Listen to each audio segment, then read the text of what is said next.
Azure did their research. They know what you know, and they aren't going to let him have it. It just really feels like with Betboom, they're so dependent on their offlane snowballing, so that when these fights, these skirmishes break out after the laning stage is over, because Betboom do try to extend their laning stage quite often actually, when these fights break out, they have Hero who's already pressured that offlane tower, who's got that early blink dagger. He's enabling these fights, he's letting them go in and out, but when we see that Pure has that bad game, when he's playing Spirit Breaker, which is still a great hero that they won with yesterday, but he gets shut down in lane, all of a sudden, Betboom have to slow down their entire pace. Nightfall doesn't have space in the map, and GPK tends to play greedier mid laners, right? They've been playing a lot of Coddle plus Storm, they've been playing a lot of Invoker on Betboom. These aren't the type of mid heroes that rotate to these side lanes the way we see Earth Spirit or Earthshaker or Pangolier. Ali, with the change to the drafting pick order, how much is a first pick, well, when you're second pick, right?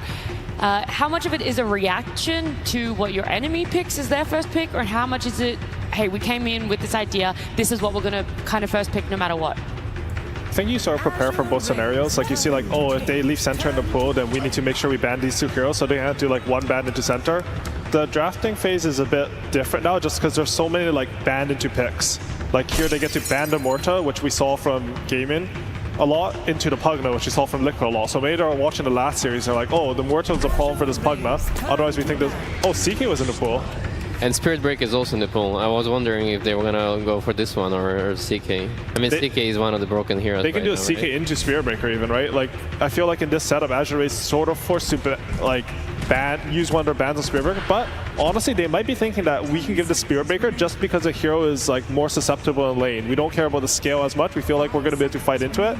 Maybe if it gives Betboom a weak lane, this gives us a higher chance of winning. You know, Dazzle is also in the pool.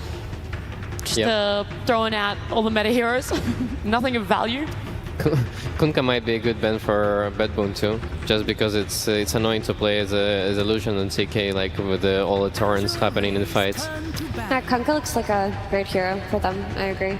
I would like to see something to address this CK.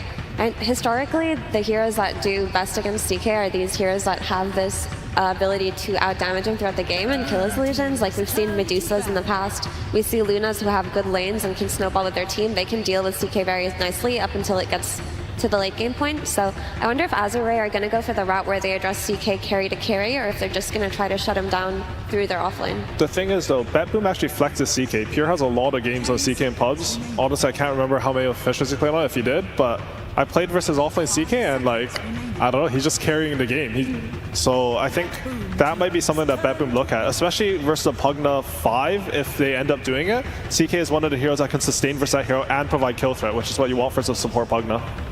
Yeah, I personally love the CK offlane as well. Like when I was playing, I was loving this hero on position 3. Also, one of Chalice's most played offlaners is the Dawnbreaker, which I feel like CK does incredibly well against. So it kind of block picks one of the strategies that Azure are used to playing with, having that global presence from their offlane early on. Wow. All right, they know how much the audience is loving this Techies pick right now. I'm actually thinking they did it for the audience. We're like, we're here for the content. Who was it that was saying it's all about the content? Wasn't it Toronto Tokyo? That was him. Saying longer games, yeah, more longer content. games, more content. Techies pick, more content. For sure. And I gotta say, Techies, it's not the same. You don't get the content games, 3 hours long, the map is exploding. But, you know, the hero is one of Save's classic heroes. It's one of these heroes that I think Betboom, they feel like if we pick one of these 4s, no matter what we have as 3, we're going to pressure the lane. What do you guys think about Terrorblade as a good pick against CK? I think CK's favorite was Terrorblade. I think Terrorblade struggles when you have to deal with illusions because you're very like single target focused. You don't have any AoE. But I think you do have some timing. Like if you start getting to these really tanky items, the CK can lack damage for you. What about the Tusk pick? We haven't talked too much about that one. Just most likely here, the 2 supports coming out as the first picks for Azure. The nice thing about Tusk is he sets up for potentially a ranged safe laner, which is what we talked about when there are ways to address a CK. Like you potentially look at this Luna, Tusk makes it easier for her to do her job. I mean, Tusk is just a very high value hero right now because oh no, they went for the Dawn still? I think the matchup for CK and Dawn changed a bit actually because I was talking to some carry players on CK, like what actually lanes versus hero, and Dawn is one of the only ones that you can sort of fight through sustain, like you have enough damage, and then later on when you use your Q on the illusions, you actually full heal your team. So I think they might have some angle with it where they feel like if they draft a strong enough lane, which you probably have with the Tusker Dawn, that you can actually fight against the CK lane. And is it... Yeah, sorry, go ahead. No, I was saying that's very interesting because when Saberlight was on the panel the other day, he thought that it was a really terrible matchup for Dawn to play against the CK, but you are right. When you have this Tusk, if you have this kill threat, if you can isolate a support, it changes things. Reza? Yeah, I mean, as you can see, they have like three heroes that are already like kind of saving from the initiation on the Betboom. So they have like Bogdan, they have Tusk to save, they have even Dawnbreaker to reinitiate. And at this point, like Betboom, they need to figure out like how to start fights and like, you know, kite the enemies because they're gonna be saved, like, you know. I do like this approach from them with the Phoenix though. One of the counters to saves is there's like sort of two ways you can go about it. Either you can have like a long range poke, so you're not committed to the saves, or you can have overwhelming team fight where even though they save them, it doesn't matter. You're saving into some egg. I think that's what they're going for. Even with the techies, you know, it's very easy to do a lot of damage, so you force out the save, and then there's a Phoenix egg there. Like, are you going to save it and take a fight? You decrypted someone, they're beside the egg, they're still going to die. For sure, I love these high damage supports. Like, I think it's way easier to play when you're aggressive, and it's up to enemies to like make mistakes when they're defending, you know, because there's too much pressure. And at the same time, like Azure lineup doesn't really have that much of an initiation right now. They need to figure out like how to get it from the next two heroes. I really like the idea of taking the Kunkka for Betboom, because you guys were talking about taking the Kunkka for Azure, and I think it sort of prevents them from getting against that CK. As you guys said, obviously really good against the CK, stuns all your illusions. And something else is, I think it's a pretty good flex for them. I think one of the things about second pick in this this draft setup is that if you don't have a flex for your second core, it sometimes gets really awkward. Like imagine they couldn't flex this Kunkka, Azure slammed down the Monkey King, he goes mid versus him, he'd have one guaranteed lane, it's like very simple for them to play. But instead now this Kunkka, like you don't know where it's going, it's always gonna have impact as soon as it gets eggs. I think it's a good pick. Yeah, and we saw that happen actually the other day when the Kunkka got picked on the 17 but was flexed to offlane when the Monkey King chased him mid. But then they had the issue where the Monkey King followed him to the offlane too. But I don't think that Azure are in a position to do that here, simply because if they pick something like a Monkey King to punish Kunkka on the offlane, they're playing into a CK carry. It's not a good matchup. I'm still waiting for some unique heroes. Like I already mentioned in the previous game, with the to counterpick this Necrophos, you might find something like Arc Warden. We were talking about it before, right, Curtis? Yeah, I think Kiyotaka, he played a lot of Arc Warden pubs and he was like ready to bust it out, but it never ended up happening. I think I really like pretty much any range hero versus Necro because the melees tend to be hard, but I think like some Pugna does okay, Volker does okay, like Lina does really well, but then you have a Lina who's... Honestly, I feel like GBK might pick Lina. Like, we'll see what the last pick is. Right now, Azure Ray, they're going to pick two lanes that are good versus Kunkka. They're going to pick another carry that's strong versus it, and then you don't know, like, even though you're flexing it with Betboom, you don't have a good lane for it to go into. I'm surprised Viewer is still untouched. It might be a good pick for the Azure Ray on the last. I could see that. I think it's a pretty good lane versus Kunkka. Kunkka's sort of like on the offlane, he doesn't actually have any spells. Like you want to go up and splash away, so you can play really aggressive on him from an early point in the lane. He can sort of start snowballing where he's the one who needs to start cleaving out the creeps, burn your regen in order to win the lane. But if he never gets that chance, then the hero's sort of useless. And the Lincoln sounds like a really good pickup for him as well this game. Like if you get Lincolns, you're kind of untouchable already. Yeah, they actually have nothing to catch him. Like you'll be going off one techie's jump. Yeah. And you just like have to hope that you can't even chain Torrent on a Weaver, I think. You have to press the Torrent before you jump even. I want to point out that there's nothing to address the Phoenix yet. I mean, even though Necro is a strong pick here, this egg can do so much in a fight, and I feel like the carry has to be something to solve it. Either the Weaver or the BKB, or even a Troll Warlord could be good here, because I feel like Troll's got a pretty good matchup versus CK as the game progresses, even though the hero fell off. I definitely agree with your point about Phoenix. I think they need something to address it. Ooh. I mean, that you like this pick? I'm not a big fan. I don't think it addresses Phoenix. I don't think you hit fast enough. Oh, and the Templar Assassin. Yeah. I love the Betboom draft. I think it's superior. I don't even know if Leicester's going to do that well in Kunkka and lane. Like I think that's really dependent on skill, and I think it can swing both ways, but I'm really confident in Betboom's laning right now. I think this TA pick is near perfect. Now they have a way to deal with this last pick lifestealer. None of the heroes on the side of Azure deal with her very well. She's going to have a strong lane. She's going to be able to farm undisturbed because the playmaking from Azure comes out of winning lanes, and it feels like Betboom have strong lanes drafted for themselves. What about yourself, Rezo? I agree. I think they're gonna win 2 to 3 lanes on Betboom this game, and I think their draft is like just way more solid. Like their supports have more damage. They're winning lanes, and I feel like they have better team fight, right? Yes. Like usually it's one or the other, and I mean, it's not like Azure has no angles, but honestly, I'm curious to see what they want to go for in this game. I feel like you took the question out of my mouth because I was like, we talked about how much Azure might have to start leaning on lanes. You don't really like that lane, so even team fight, late scaling, that's still none of it in favor of Azure? Unless they're gonna perform like save everybody with all of their saves that they have like insanely well in the team fights, I don't really see like a lot of opportunities for them. For this I think game. if Chalice snowballs, like this is their best chance. Like if he starts having a good lane, they can actually sort of run out of damage versus Dawnbreaker heals, like if they're far enough ahead. But honestly, I'm not too sure. Like I just don't know enough. Like the Chinese teams play a very different meta. I don't know enough about their heroes to say like what they think their win condition is this game.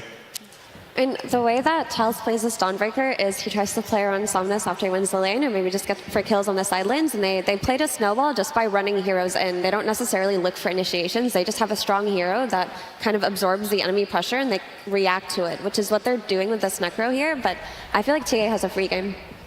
Alrighty, you guys have convinced me Betboom have the stronger draft. Let's see if their coach also agrees. He's joined by Slacks. Thank you so much, everybody. I am here, of course, with Maelstrom again, and Volk, welcome back, my friend, to the stage on Betboom. Finally, an interesting draft. That is what I'm talking about. Very exciting. What do you think about that last pick, Lifestealer? Очень крутой драфт, наконец-то интересный. Что ты скажешь по поводу лайфспик лайфстиллера у ваших оппонентов? Хороший герой, молодцы, что выбрали его. Well, it's good hero and it's good for them. All right, last time that you faced off against this team, it was not at your full power. You guys super confident now that you got the whole squad? Are you feeling confident after that draft that this will be easy? Вы в последний раз, когда с ними играли, у вас была неполная сила, ну, если ты понимаешь, о чем я. Но сейчас вы в полном составе, насколько вы уверены в себе? Последний раз мы играли на этом турнире в группе, но если вспоминать про Бали, то мы хотим их выиграть так же, как и любую другую команду. Well, the last time actually I was here during the group stage, but of course we want to win as against every team. All right, well, we will see if you will win. Ladies and gentlemen, please join me in welcoming our techies to the main stage of TI as we draw into our casters. Thank you so much, Slacks. Always excited about the worst of things sometimes, but we're granted with one of the better things. Gunnar joining us here on the broadcast. Trent, we're always excited to have him. Yes, we always want Gunnar here. He did a little too well this year, and so it took a while to actually get him on the stage. Thank you for joining us, Gunnar. Yeah. Happy to be here for a Techies game. I'm actually really excited with this Techies. I think Save is probably the best Techies in the world. I would say is the best Techies, but fair. You know, Sir Action Slacks is up there. Right, okay, yeah. Be respectful. No. But there's really cool interactions with Techies. The W now does a Dispel, and you can click it at any time like Inkswell with Grimstroke. So you can purge the Decrepify, you can purge the Necro Ghost Shroud. So there's actually... I feel like pretty good, Gunnar. Save's one of the few guys who probably knows this, because it doesn't even say in the ability, I think, so... I'm looking forward to how they kind of use that in this game. Hidden techies tech here. That's good. Coming out on the main stage. If there's any hero to be like sort of subterfuge and sneaky and that type of stuff, it has to be Techies, surely, as we get into this game number 1. And again, playing at this point for top 4, Betboom, Azure, what are they going to be able to do and pull out in this one? In terms of the draft analysis, you two were talking a decent amount during it. Were you kind of on the same page as the panel, feeling that it was Betboom that were coming out on top? Yeah, I think so. They have Phoenix. I think They Phoenix do is have Phoenix. We talked a lot about Phoenix today. Yeah, very strong hero. They have 2 strength cores, and they're against two also strength cores, which I think Phoenix kind of always wins with the more strength cores are in the game. So it kind of worries me how they're going to deal with this hero. Yeah, and then of course at the end of the draft, you immediately pointed screen and said Templar Assassin, and then she just appeared out of thin air, you know, as she does from her meld. Why did you like the TA so much here? It's one of the better lanes versus Necro. I think the hero has been really scary. Quinn's been tearing it up every game on the hero. Even with the Invoker counter pick in the last series, it was still really good for him. And I think it's one of the better matchups versus Lifesteer as well, because you actually have the ability to man fight him. So I think it's just overall good for their draft. And they also, both of their cores in the side lanes have abilities to start fights. They have catch with the Kunkka and the CK, so it's not really like you're going to feel bad that your mid is just a AFK farming carry. Well, that's true. We don't get a lot of those anymore. You know, the mids tend to be pretty active, so be nice to get it. And then TA, of course, does have a little bit of playmaking once you get to the Shard, which is looking great this game, by the way. That silence is kind of nasty here. Yeah, the new build is now pretty much just Dragonlance into Shard or Blink Shard. You don't even go this like Dessa Rush, like the old school or anything like that. So it's more of a teamfight hero. Nowadays, if anything, a pick-off, teamfight, kind of gives you a lot of vision with the traps. So I'll be interested to see how much they focus on stacking and kind of playing around the map for him. The crowd very happy to get this game underway, as it looks like the trade-off of bounty runs actually, Betboom able to sneak away 3 of them there, just a little bit too quick to get there before Tongin could get into position, but we'll take a beating from the Pug. God, the little green man is everywhere. He's been looking pretty freaking solid. Yeah, I think his value's gone up, right? I think he was in every game this morning, right? So now he's now 4th game straight here that Pugna's going to be on the main stage. Always supporting everybody here with these decreps here, but like Gunnar mentioned, has the option here of the techies to try and deal with it. But another hero we saw quite a bit earlier was that Tusk, and of course it's FY. It's the Tusk King. The Tusk King. You don't pick Axe versus this guy, so thankfully Betboom no Axe this game, but smart. It's still a really good Tusk game. I think this hero provides something that a lot of supports kind of lack in this meta, which is a lot of damage. There's so much HP and Nightfall. Oh my god, he's taking a beating down there. I mean, this is another one of those combinations that we've seen a lot of times, is that Tusk Dawnbreaker and trying to deal with, I think it was Aoi was talking about the amount of damage. CK can't actually last through it, unlike a lot of other combinations. I feel like if you want to take any duo right now into your pubs after watching like some pro Dota, it's this duo. I feel like Dawn Tusk is just super fun and very active through the mid game and just completely crushes in those first couple levels. Yeah, I think it's probably the best blind offlane duo people are picking. It's kind of like usually a combination of Centaur +1 or Dawn Tusk. And I think I prefer the Dawn Tusk because it provides so much, just different things. It provides save, BKB stuns, just anything that you can ask for, Tusk will kind of provide in the draft. And that's limited supply these days, those BKB piercing stuns, so Tusk having that is really important. Then of course the kick late game, we're going late game a lot, so it's nice to have a really good Aghanim Scepter. You're not wrong. I mean, that has sort of been the thing that we were joking about too, is, you know, I feel like at the start of every game we're backstage and watching, I'm just like, is this going to go late too? And the answer tends to be yes. This time around though, in this particular matchup, you know, the Lifestealer is one that I feel like we haven't seen a ton of, and I'm curious what his role is going to be. The Infest plays later on, both for saves as well as for maybe trying to move around the map effectively, could be something to watch for. Yeah, the important thing when you pick Lifestealer is making sure that the most important part about the game for the hero is never being kicked out of the safe lane. So either Betboom is pretty much going to try to either force all their heroes to go bot, maybe even the Chaos Knight will end up rotating there to kick him out, because if you let him sit there for too long and he farms a Radiance as it's like the normal build on the Radiance. Nightfall. It's back out. Should be fine though. But yeah, Radiance everywhere. That's for him. And the Necro, that was kind of the build at the start. I think it was like the Radiance Necro just do a lot of damage in AoE, but people moved towards more of a Heart Agus build for the passive damage. Yeah. I mean, you can see that even a CK can be pressured by this dual lane, but once the hits come out here and the lifesteal's there, you also see why CK is so powerful right now, because he's one of the few heroes that actually withstand this pressure right now. He also builds Heart. Yeah, very good item this patch. And he also does have the physical damage to kill these Heart heroes. So he kind of checks all the boxes that you need from a carry. And when you pick it into lanes versus, like, you know, the Dawn Tusk, it's really nice to have a carry that can sit there and be happy. They don't have a lot to deal with the illusions this game either, it feels like. You know, there's not some like big AoE control or something. As long as they're getting this disable, like this dispel rather, onto the Necrophos and the Pugna. It looks pretty good. You know, just in terms of mentality for these two teams, I kind of feel like both of them just have so much confidence coming into this matchup. Both of them, you know, have at various stages been like one of the tops in their region. Obviously, Betboom competing with that with Spirit, but the potential is there at the very least. And I feel like this might be one of those where we're seeing the laning stage really even. I don't even know if they're going to try. Do you think they need to like mix anything up at any point, or is it just going to be kind of a farm fest through the early goings here? Fortunately or unfortunately, right. What you feel. I think this will be a slower game. Both drafts kind of, their safe laners want to sit in their lane, both mids want to sit in the mid lane, so there's not really going to be much rotating. I think the biggest thing will be whether save goes to the safe lane or the Phoenix comes to bot, kind of this bot pressure to kick the Lifestealer out. But outside of that, there's not really much that either team is. Both teams pick their drafts with the idea that they're going to win the game at some point. Okay. And to not stress. And these lanes feel... John making lower. He dives to the Techie's Cure. manages to get the TP out, understanding what was going on right there. So that is first blood. A little bit late at 4 minutes. But we'll see if they can make another one happen here in a bit. Yeah, it took a while for that one to finally come out here. And everyone's staying, as you were saying, very stable in these lanes and not offering a lot of opportunities for those earlier stacks. I feel like leading up into TI, so much of the game was about stacks. And just like trying to control these ancients, trying to get extra XP for your support players, especially through that. And as you know, we'd started the road to the International, and now TI itself, the stacks just feel like kind of ignored in the early game. Oh yeah. Well, there is that rotation, at least from the side of Azure Ray, as they come top and try and mess with things a little bit. It is going to be a walkover to steal away maybe a bounty rune or something. Yeah, Cummings just going to head back through the other side, I guess. Yeah, the nicest thing about the new map is the gate. You can kind of just rotate to the other lane as a support, see if there's a kill. If there's not a kill, you can walk away, or you can kind of sit there, and you're always off the map. Speaking of which, Pugna through. Instead, wants to find Nightfall, Snowball in, a couple more hits. He's going to get away. Chalice needs to back out as they force him. Dak FY is going to fall. Save involved in another kill on the map. Chases, connects, pulls him in, brings him down.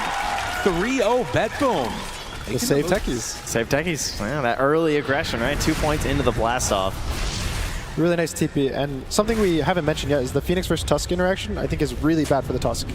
All he wants to do in the lane is tag team and kill, and the Fire Spirits kind of eliminates that threat. So one of the reasons why there hasn't really been a kill in the top lane has become because the Phoenix specifically, just being able to slow the attack speed. There's not really much aggression you can do. And now this lane's like really stable. You can't bring heroes to it anymore, I think. And it's so hard too. You can't like whittle down CK and eventually get this like, oh, he's weak, we can go for the kill. Because he just gets a single wave and he just regens to full. And now he's actually pressuring at the Lotus pool here. They're going to get a kill on the Chalice. Looking for it, chasing, and brought down. Just like that. Well, the rotation's coming in from FY. They want to get a bigger kill on this side. So they chase GPK. Shard's going to connect. Samus moving in. Good snowball dodge from FY to get out of there, and the Reaper's Scythe takes him down. It's a really big kill. They had the slight mid lane advantage. He got level 6 before the TA. They used the invision to pressure. And something really important is the 6 rune control. It's such a big timing with the catapults coming out and just getting the power rune at that time. And now the tower might even go down, which is going to hurt Betboom a lot. Yeah, this catapult is still just swinging here. 7 minutes. I mean, you're just trying to get a little bit of XP here as techies, and that is a lot harder without a tower. Huge. Takes it down. 7 minutes. Tier 1 tower. Like you said, we have not seen a ton of that throughout this. I mean, sometimes when it turns into a stomp. Oh, Tianming, though. This is the price you pay. Sneaky. He's waving. See you later.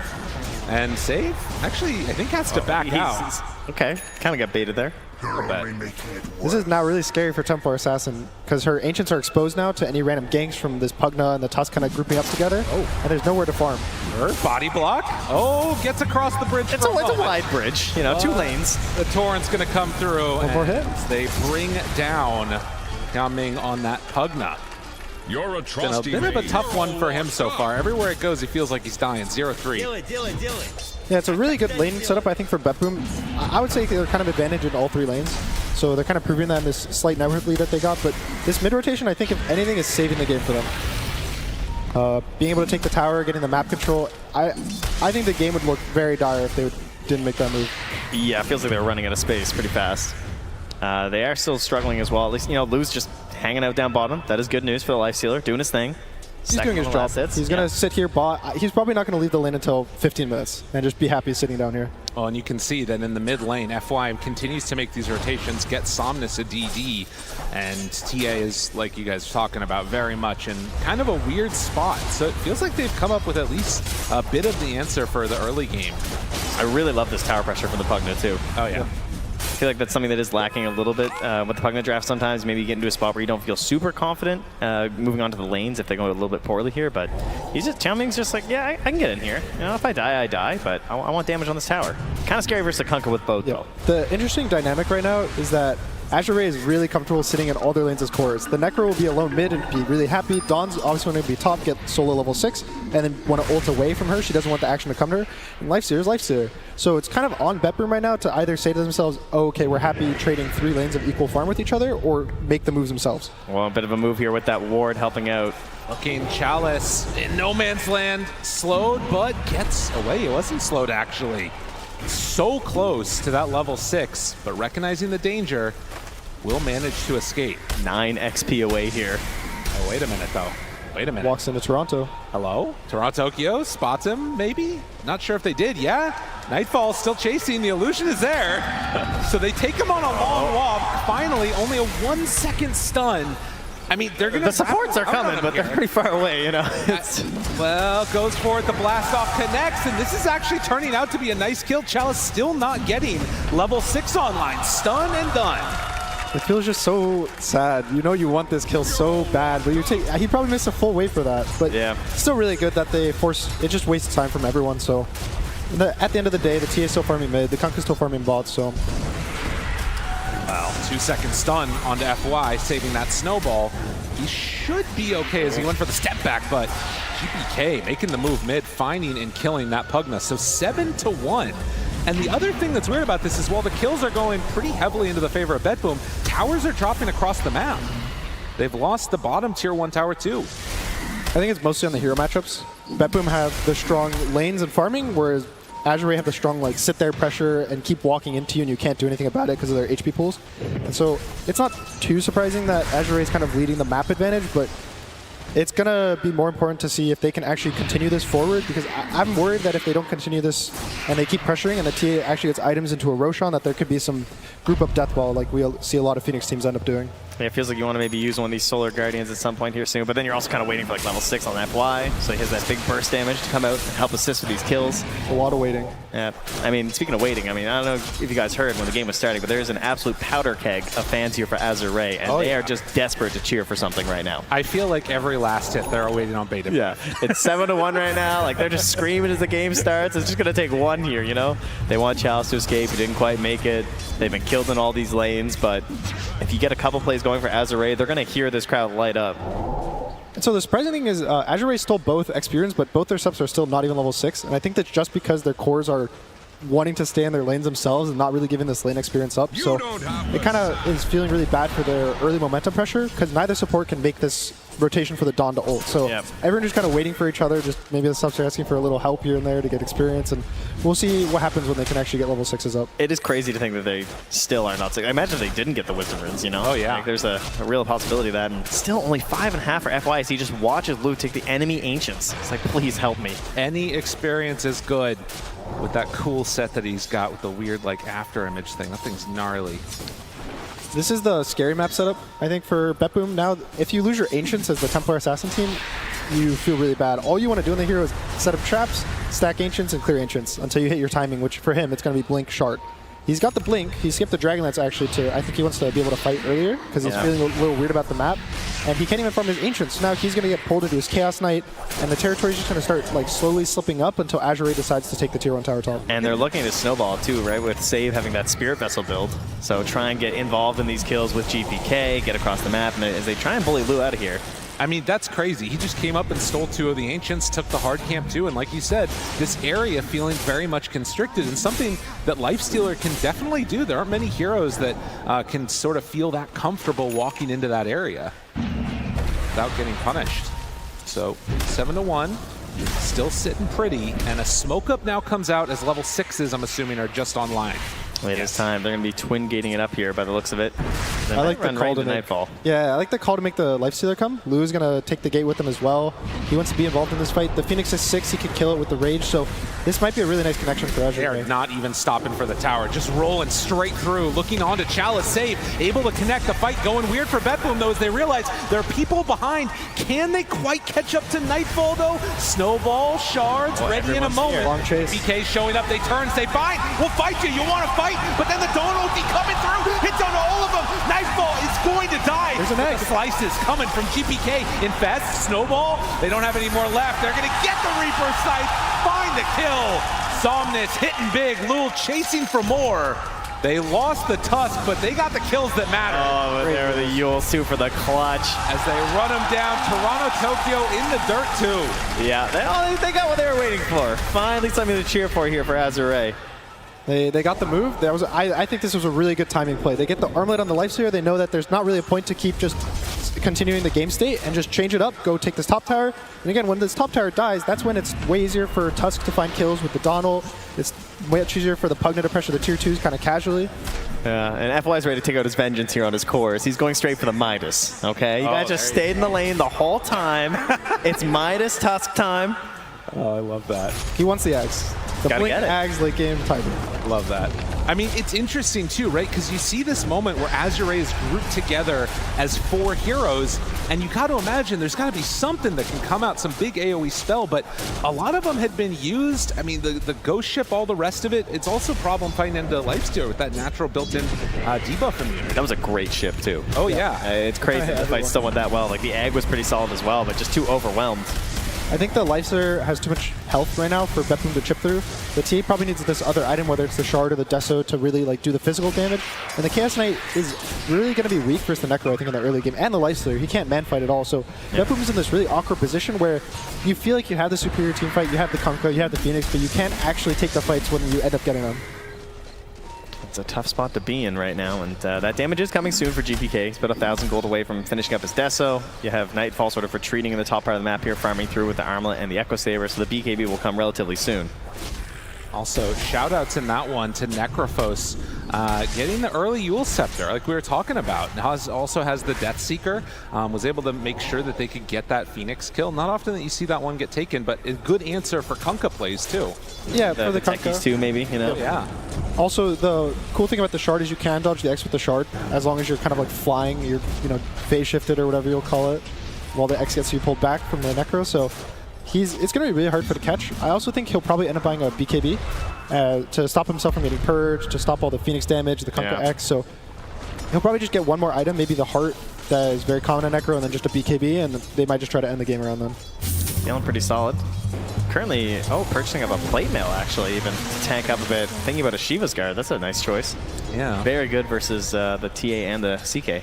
And Save, with all these early kills that he's been able to get, is actually just about completed the Spirit Vessel. So that's another one of those things that you gotta watch for as the Necrophos. And to be honest, any of these heroes, there's a lot of healing on the Azure lineup. Yeah, more value for the Euls. True enough. There's also the Shiva's is going to be really good versus the Phoenix to kind of prevent the Sunray heal. So I like the Shiva's pickup. There's so much physical damage on Betboom that just having armor will kind of give you that threshold for the Pugna to heal you. Maybe the Tusk saves you, the Donald. They have so much different like ways to save that as long as you can make your time alive just a few seconds longer, it's good enough. Yeah, and at one point Chalice even had an AC queued up like mega early. I was even considering that as well, but then went for the Blade Mail into the eventual BKB. But another big timing here for Lu. The Radiant's coming out here soon. Everything just being checked off on the list here. The other big one coming up, which is that Midas completed, as Toronto Tokyo is going to run into Chalice. Can't really hit that bird at all. But yeah, that's going to be something that we can see. A Shard already done on the Phoenix too. We have seen Toronto Tokyo be willing to go for these early Midases also. This could be another option for him after the Shard's done. I mean, GBK's got the Blink, got the Deso. Like, do they want to try and make a play with the Techies? Does he want to wait for the Shard? Can they set up for Roche at all? It looks like they're setting up for Roche. The Kunkka TPs to the outpost top, and they're kind of all around here with the Dire Roshan. And I think they need to make a play at some point. You can't constantly keep playing the game like, okay, guys, dodge, wait till the next item. Okay, guys, they're a little scary now. Let's keep waiting. At some point, you have to just bite the bullet and go for the fight.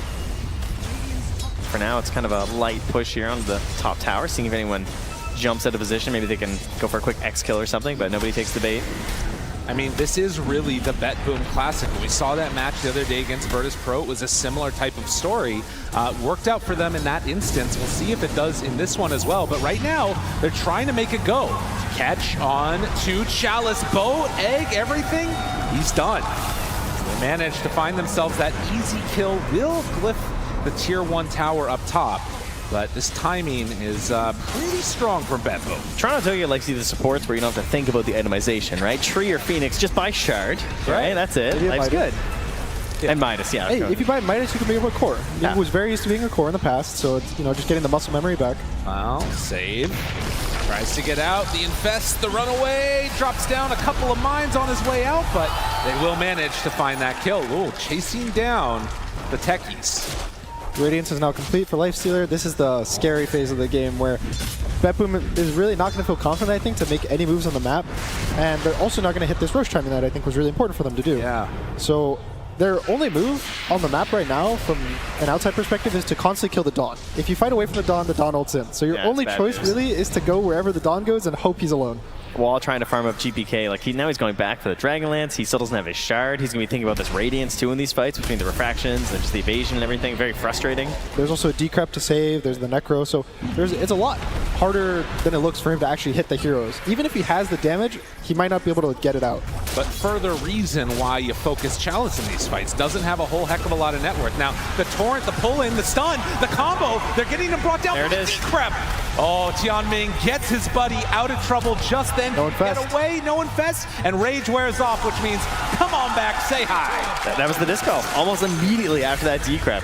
Just took it right off there and kept the damage going, and Tianming just vanished, by the way. Like, he decreps for like 1 second, just gone.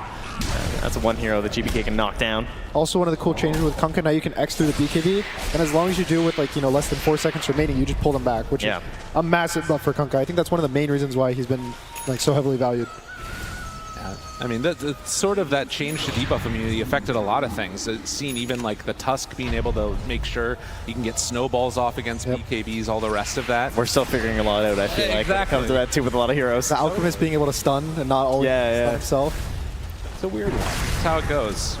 So Shiva's now finished. He's got the heart queued up. Just get the HP. All you need on this hero is to live. You do damage by being alive. And so for Azure, I think the game is just smooth sailing right now. You just keep farming, keep playing the map, just wait for Betboom to go on you, and just pretty much hope that you have enough HP. And it looks like they have enough HP right now. They do look pretty tanky. And Azure, they are instead going to go for a little wrap through, see if they can find any of these heroes farming out the top side jungle. There isn't anybody there, though. Right now, you can see Betboom playing much more statically together on this side of the map, and they're instead going to make a play themselves with this Agnum Scepter done on Pure. Oh, TPing back in one. Pure, the Yules. Does he manage to land in time? He will. So he will get out of there. They need to wait a second longer on that, but still, Tier 2 tower done. Seems like he had a general idea what was happening up there. Oh, yeah. It's a good effort. And the one thing is this move top now, maybe it opens Betboom up to take the Roche. Yeah. They knew immediately. The scan already happens. The Tier 1 tower is still up. It's a really fast teleport rotation if they know that this is happening. The gate's also already coming out. Roshan dropping really fast. Yeah, they know. They're getting ready. Walking in. I mean, this is into Ag. Ready to jump. In the boat. Can they do it? FY throws the short save, jumps in, but immediately gets ulted. Ul is there, and they get the Aegis and starting to get out. Toronto Tokyo dives away, wants to TP to get out of trouble, and you know what? That's a pretty freebie as long as, wait a minute. Nightfall there for the chase. BKB gotta run. Pure drops the Torrent Storm and tries to get away.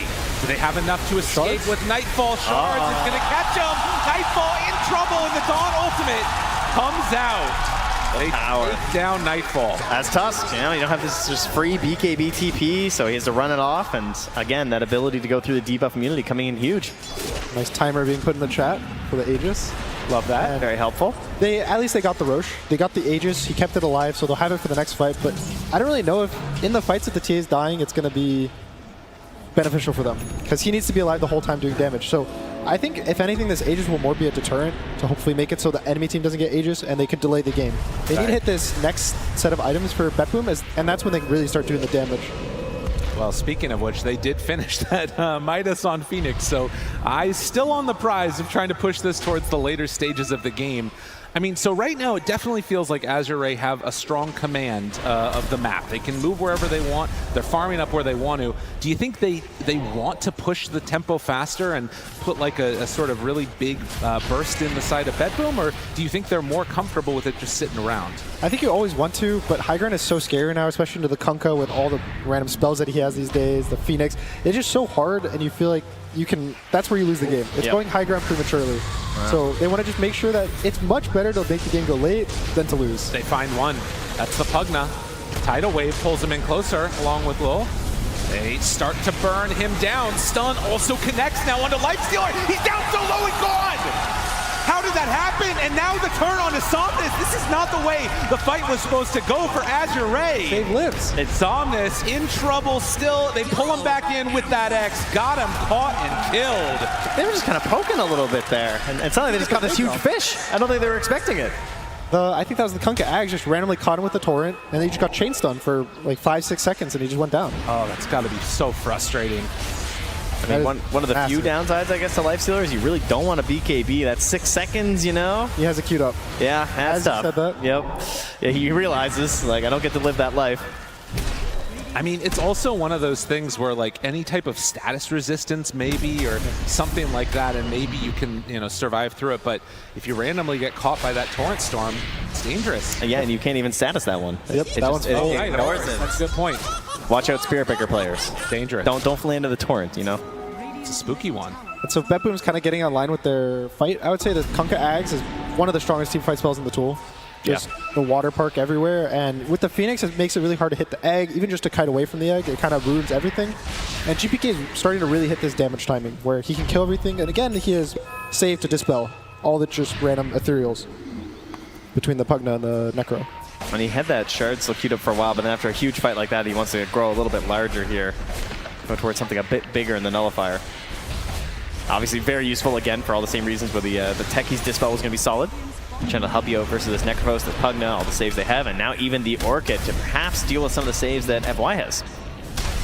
Try and lock down this Tusk, but we do have a Manta nice and early on Lou, so he's not like immediately targeted by the Orchid. Right. He was probably worried about his damage, I think, in the early game from the TA, because normally when you go the Shard, you want to have really high damage on your team, be ahead, get kills constantly with the silence and all the vision you get. And in this game, since it's more of like farming, you want to spend all the gold you can on the damage and the scaling rather than this early game team fight. I mean, your Kunkka's got Shard and Eggs, right? Yeah, he he can can control control people. people. Fine. You'll do the damage. We'll see how it goes. I mean, I think the other thing, too, is that in that sort of chaotic midst of a team fight, you're not going to be seeing the Tusk saves, which is what you're really going to be waiting on as that Lifestealer. And they are getting set up again. It feels like if things are all even and set up the way they want, it's going to be hard to kill the Azure hero. It doesn't look like Azure has the Aegis, does it? Like the way they're like running mid here. No. Or sorry, that Betboom has the Aegis. Like, they kind of feel like they're the ones feeling this pressure to try and push a little bit with their Pugna. They draw back some heroes and they immediately just go back to farming. Yeah, but now even this whole Aegis, they're up 4,000 gold. So they kind of swung the game 5,000 gold by just having this Aegis, taking that one mid team fight, and actually getting their items is what's going to make this draft really strong, because they still have the Phoenix. I think every game, if you have a Phoenix, you have the damage to kill any hero that you want. I mean, it's a terrifying hero for a reason. Think back to the, like 2015, 2016 days of Phoenix when it was just Sunray. It's a good hero. Just Sunray. Now it's everything else, right? I mean, now Sunray has a blind on it, so you just this half the time you want to hit the egg. You can refresh that when you click the egg with Shard. Appropriate. It's hard to look into the sun. Don't do it, everybody. I know Hurts you the don't eyes. see sun often anyways. We're all gamers, but got to be careful. And now it's kind of up to, it's still up to Betboom, I think, to kind of make the aggressive plays. Azure still has these really strong heroes and the Dawn with the global, so they can kind of keep splitting up. The Dawn can keep farming, and they can keep playing the map, thankfully, even though they're, I would say, a little behind on the gold now. But Betboom are the ones who, they're still feeling forced to make the moves, I would say. I think Chalice has done a very good job of that this game too. It's like not getting picked off too much, farming in some of these safer spots here, and now moving in towards that Shard as well, so it's going to help out a lot in these team fights. Yeah, the one thing about Dawn is... I say that, she cancels. Yeah. Chalice says, I need more damage, like his TA. It does say there. Right. I mean, it's tempting. It's too hard not to take it. There is a damage issue. When the Kunkka presses boat and there's a laser, it's just so much damage reduction and healing that it's really hard to kill. Probably the CK mostly is going to be the one in the front, even the Kunkka. And so it's kind of on you to be able to kite the fight. I think if Azure can survive the long fight, they win. Lifestealer is amazing in the long fights. Necrophos is amazing in these long fights. And Betboom kind of have this one really, really big round of spells where they click everything. Meld, you know, CK pull in, just explosion. Can I also just say that I love that you call it laser instead of Sunray, because that's it feels much more appropriate. Sunray does sound kind of friendly. I know. Just catching some rays. It's like that's like a healing. That's probably the healing side. Oh, the okay. lasers for enemies. It's two sides. Laser and Sunray. A smoke up now coming from Azure as they want to find Betboom down on this bottom side of the map. And I mean, there's good vision. There's a mine up on that high ground, which should reveal their positioning if they walk that way. They can burst the Phoenix. Now, Somnus finds one. That's a good one to get, but can they burst him in time? The silence. Great play, catching that Tusk and killing the Phoenix. So one for either side doing well, but Somnus now in trouble. He doesn't have the help from the Tusk. He can't get there, but he doesn't need it. Backing away, the Infest was there from the Lifestealer. Nightfall, ooh, barely gets away. That snowball could have been good, and Pure also in trouble. This is a fabulous fight for Azure. Nearly got saved there, too. That was a really quick Orchid on the Tusk, but the Phoenix didn't get the egg off. No. He got stunned by the Necrophos Soul and just 100 to 0'd. Yeah, no opportunities there. Even on the big dive, couldn't find a solid spot for it. And you saw even with the Chaos Knight using pretty much the entire fight to try to kill the Tusk, the Dawn just ults and saves him. It stuns the CK through BKB, it does all the healing on the Tusk, then he can stun him again if the Tusk has punch. And so it's just so much kind of like delaying in the fight that it was hard for them to win the fight fast like they need to. And they weren't particularly close against Somnus. He just finished off the heart now too. So I don't know, like 700 HP or so here. I mean, this is the thing too, right? Like these long duration fights are going to start feeling super weird because on the one hand, like obviously if you can get like a really good Sunray, that's amazing, but he's going to have 2 in the fights. If Phoenix can survive, I'm really not sure who I'm going to be favoring in this one. It feels like the fights could last multiple minutes. Yeah, hopefully. That sounds exciting to me. Or it could just be over in a second if Necrophos gets a good ulti. It does feel like that's the big one, right? You just lock someone down just like that. And they also don't really have save. They don't have a Tusk, they don't have a Shadow Demon, an Oracle, kind of this like anti-Necrophos hero. He just gets to press it. Just hopefully it's on Refraction. That's the only thing he's worried about. Yeah, save. Maybe the Glimmer can possibly save you. Who knows? But Glimmer even these days is now just a solid like number shield. Yeah, it's just a 300 block, so it's not like the old days where it's just magic resistance. Fingers crossed, you know. Yeah. Hopefully the 300 will be enough. Yeah. Oh, you know what we need? Phoenix Aghanims. That's the real play. That is a save. It's such a terrifying item. Does anyone ever feel good using that item? It's so risky. I would love to see him buy an X. They don't have the best egg killers. They don't. It's only the Lifestealer. Yeah. Just the guy who has BKB immunity and 83 attack speed. Yeah. Just keep it away from him, maybe. Here we go again. Another smoke heading through the exact same area where the last fight happened. This time during day. Nightfall catches sight of FY. Stun. Big blink. Oh. Blink back. It's too good. Oh, the Tusk King. And Pure, now the one that's chased. Lul right there, already popped the Enrage though. And now the X, the late X, pulls him back in a moment. No, he infests inside. Gets away, Chalice keeps his buddy safe. And just like that, the fight going to be discontinued. I mean, it's still a DDTA. GPK's feeling it though. Oh, and that's a quick Roche too. Relatively at the very least. Azure head down this area and they're gonna see if they check that it's spawned. They're holding the better positioning at this point in the game. Chaos Knight and Kunkka used both of their ults. So now Betboom is down 2 ultimate abilities for this fight, whereas Azure kind of has everything. They didn't click a single button, they just blinked away. And so it's really scary for Betboom to just walk headfirst into them. Nightfall's really not sure. He's like, I gotta blink that. I'm way back here. Smoke. Can't figure out how to get into this one. Looking, Chalice starts to beat away at Roche. Do they realize what's going on? Radiant scanning, thinking they're coming from the left. Nightfall. This is only a half HP Roche. Spots FY. Sees all of them. Takes over the Watcher. Okay, good play there. They should know that they're right on top of him. Still has that blink ready if he wants to jump in. Save also ready for a jump. They have it if they want, but it's going to come a second too late. Lul gets stunned, but they manage to get out. Now the Water Park, they do drop the Reaper's Sight, kill off the techies. Do they have more? Trying to find another. That's going to be a Tianming falling. He dies. Somnus backs away. FY chasing the Dawnbreaker ultimate, coming in for the turn. And with that, 3 of Betboom will go down. Just again, great positioning here from Azure and just confident knowing that they can take this and there's no good options. Like they're down those ultimates and they need them for these fights on Betboom.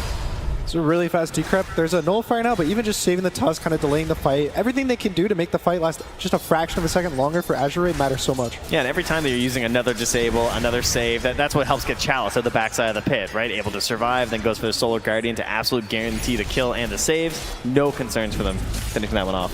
As we take a look at this fight again, it looks again like it could have been good, but just a couple of seconds difference. Again, imagine if he queues up that blast off and is able to steal away the Aegis. Unfortunately, did not happen for him. You can see the glimpses of the Kunkka title, or the water park. I don't know the official name of it. The Kunkka Ag. Nobody does. Torrent Storm. There it is. Just kind of like crushing the fight. And I think if they're able to actually win the fight, get the egg off, in a better position. I think the egg kind of ended up being in the middle of all the cores and instantly died. So if they get a better combination hit on it, I think it'll help them out a lot. Cool. Wow, another big item here though, the big damage from this Necrophos. The Aghanim's complete. Oh god. So, you know, has the talents for the Heartstopper, has the Aghanims for the Heartstopper, just needs to live. Yeah, if he gets a single kill and he gets this like 200 health per second, that's when everything just, it's a domino effect. Fight just falls apart at that point. So now Betboom is kind of asking themselves, how do we take this fight? Is it high ground, which I think Kunkka is probably one of the better high ground heroes in the game. And I think they really still need to farm up their cores. They can't be trapped in their base and just hope for the best and wait for the push. I think the TA and the CK really need to get out, farm the lanes, cut the waves, do whatever they need to do, maybe get some pickoffs. Save. Close to being spotted by the Shiva's guy, but just not quite here. So fast. Active and TP out after the Glimmer. Save will manage to escape from that one. But yeah, I think like we've seen, and when these players and teams do get stuck in their base, the net worth lead just starts expanding massively. And to be fair, as we get later and later into this game, it's going to matter less that net worth lead. But the problem that I'm seeing is that it just feels like Betboom hasn't won a fight in a while. They're still farming good, but this type of a kill, it can't afford to happen. Azure get a cleanup. And immediately just want to run down these lanes as much as they can. But yeah, there's not a whole lot of pressure to just immediately go high ground. What you want to do is like find these picks, right? Picks like that. They want to be catching one of the big cores if they could as well. Try and get down some solid vision to see into this area where they think they have this safe farm. The map being really big is a blessing for both types of situations in this, where if you have the mobility to cut the waves and farm the map really safely, it's good for you when you're behind, because you can always farm. But I don't think Betboom really has that luxury. No. And so Azure gets to farm everything now that they're ahead. And that's why Betboom, you see them all sitting in their base. They have the techie set up. You know, a very fun game we might have coming in for us.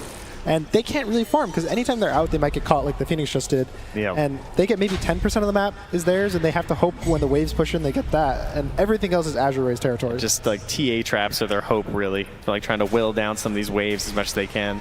Still no silence as well, so it's hard to just create like random pick-off opportunities there. Techies players, however, do thrive here, right? Yeah, I mean, Save is an expert. He loves playing this hero. Oh, he's ready. They've griefed many games. They're kind of used to sitting up here on the high ground for a really long time and just laying mines everywhere, right? This is kind of like, now you're in my turf. Exactly. Yeah, if anything, maybe more Midases. True. For Betboom. Yeah, we've only play for the techies, play for the late game. Tried to go for that tidal wave to pull him in, but couldn't quite connect there. And it does mean that for Azure, you're even less likely to want to go up and do anything at all. They will still have this Midas on the tusk, keeping them nice and built up and scaling in this game, most likely queuing up the BKB next. 6,000 gold behind the Kunkka at this point, but the Kunkka did finish the Sheepstick. So they have extra forms of control. It's just about, can GPK deal that massive damage along with that CK to take him down? They're doing the Dawn smoke. They're going for the Dawn, the guy who's going to be alone, try to ult in, and it's going to be a Hex reveal, hopefully. Can they get him, though? Chasing, find him. Hex is there. That's exactly what they needed. 2-second stun, he's done. And now on the rest of them, Azure, they have to back away. FY runs in, confirms there is a ward there. Oh, yeah. And then has to quickly retreat, so he's not the next victim. And that's going to give a lot of space out here on the map. 70 seconds, no buyback on the Dawn, so they don't even have the chance to kind of bait a fight into a buyback ult. They just have to give up all the farm they need. Well, definitely a boon for Betboom fans as they manage to reclaim some farm for themselves. And again, that entire period of time, they're only down about 2 to 3K. So they weren't losing out on a huge amount of it. Yeah, we're making the game, I feel like, seem really, really scary, but the gold lead's been pretty small the whole game. Oh, yeah. That team has had a big lead. I think it's more in terms of the momentum of the map, whereas the item timings that they have, the Aegis, you know, which towers they can take, and honestly, it's really close. Yeah. Neither team has a really massive timing, I think, coming in the next couple minutes, so it's based on who starts the fight, I think. If we see it like there, where they start on the Dawn, it's going to be really easy for Betboom to take the fight, but if they get a good kill on the Phoenix, a good fast Reaper site, something like that, Azure gets to take the fight. And I think that's where we kind of get this idea of, like, it just looks easier in these fights, I would say, for Azure. Like, because of the multiple saves, like, you have to get that blow for Betboom, or it looks like a disaster to me. But, you know, those blow-ups do get a little bit easier here as we're kind of hitting this, like, peak damage before the peak tank ability on some of these heroes, like that Dawnbreaker. Well, and the other thing, too, is you got to be careful with your positioning on Chalice, I feel like. He can't afford to get caught out like that again. If that type of play continues to happen, it's, you know, a little bit rough. But one time, you know, it happens. Happens to the best of us. Absolutely. Yeah. And the most important thing for Chalice right now is to make sure he kind of balances between farming aggressively and shoving the lanes in, because it's really important to take the farm away from the other team, but also not dying. So he might be a little more cautious now, farm his own Ancients, farm his side of the map, but he's probably going to move up at some point, maybe with a ward to protect him instead of just nothing. Yeah. Yeah, for now they have a little bit of vision still down bottom with the Ancients as well as that Tormentor, something that they definitely want to get on Betboom because they already have Shard on Kunkka, Techies, and Phoenix, so the chance to get it on the TA or the CK would be great. But yeah, both cores have really good shards. The CK one I think would be slightly better for them at this point. Just getting this more damage on the burst will really help them. The silence, I don't think it will really matter that much. There's so many Mantas and Yules and just random Dispels. BKBs on the Tusk, I think, is about to be finished. So Feels good when you hit a support, though. That's, you know, catch this like random Pugna in the back. He's just silenced. That's a bad time. Yeah. The other thing that I love about this is that when you get to these later game scenarios, you start to see stuff that like you haven't just seen before at all, I feel like. And I'm guaranteeing that at some point this game we're going to be seeing this Phoenix Aghanims. He's giving up a sheep stick. I'm still thinking we're going to be at Ags eventually, the way this one is going. We had this discussion actually on the bus ride back last night about what happens, right? You know, you can practice Dota because every game you're going to play the first 10 minutes, as you said. But when it gets later and later, you know, things get a little bit wild and you're kind of in new territory. Toronto, Tokyo, FY ready to initiate. They jump right at the start. Can they blow them up in time? Yes, they will. Even through the Sunray, it was more than enough to take down that TA. Save, TP's out. Manages to escape. Really good pick off. There's no buyback on the TA. We're probably missing a push. They have really, honestly, easy push between the Pugna and the Lifestealer. Just you have a free BKB to just poke. You have the Pugna to constantly push the tower, and that's crazy. A massive opening. I mean, he's got a cheese too. Yeah, I mean, again, getting no TA at all. They're just gonna enrage. Pure now in trouble. They're gonna try and pull him into the mines, doing some damage, but not a ton. But with the X marks the spot, has the Yule Scepter to keep Somnus alive a little longer. Stuns are there, but he is just not dying. Nobody is dying, and instead it's going to be the racks that are going down. All it takes is that one kill. Their Nullifier's dead, so they don't really have a way to kill him. He'll get decrapped, he'll get Ghost Shroud off. There's nothing they can do to kill him right now. And they keep going for more. A second set of racks, still 40 seconds. No TA at all, but the stun, the pullback, the snowball save! Oh, but he blows up on the second round. Tries to get away with that. Yule's Chalice steps forward. You never want to go high ground, but maybe AR, they can do it. FY gets healed back up. The life drain, but another tidal wave. Pure pulling him in that much closer. Somnus, he's going to get stunned. 3 seconds on that one. Save looks for more. The Dawnbreaker ultimate coming in, and he hits there and finds the kill on to Save. A second hero gone from this. Disarm, backs away. Snowball Pure. He's low. Is he going to survive? The both up. It's not enough. The buyback is there, now looking to take down Somnus. He has dealt with so much damage in this extended fight. They will finally kill off at least one on FY, but Azure getting the adoration from the crowd. Taking the full set of racks in the bottom lane there and then cleaning up a couple more in the mid. Yeah, they lose some, but it's a 10K lead now, finally opening up a bit of a gap here in this match. Roshan is up. Yeah, that's going to be the prize. So maybe Betboom is going to be able to kind of steal it, but that was looking really scary for Betboom. I think if they didn't get that burst on the Lifestealer on their tier 4s, they would have just lost the game. Or just lost pretty much everything before the game. And now they have a chance. They have a chance to take this Roche fight. There's no Tusk. Maybe they force a buyback. Buyback happens. They know. They're going to come and contest. Oh, that is tough.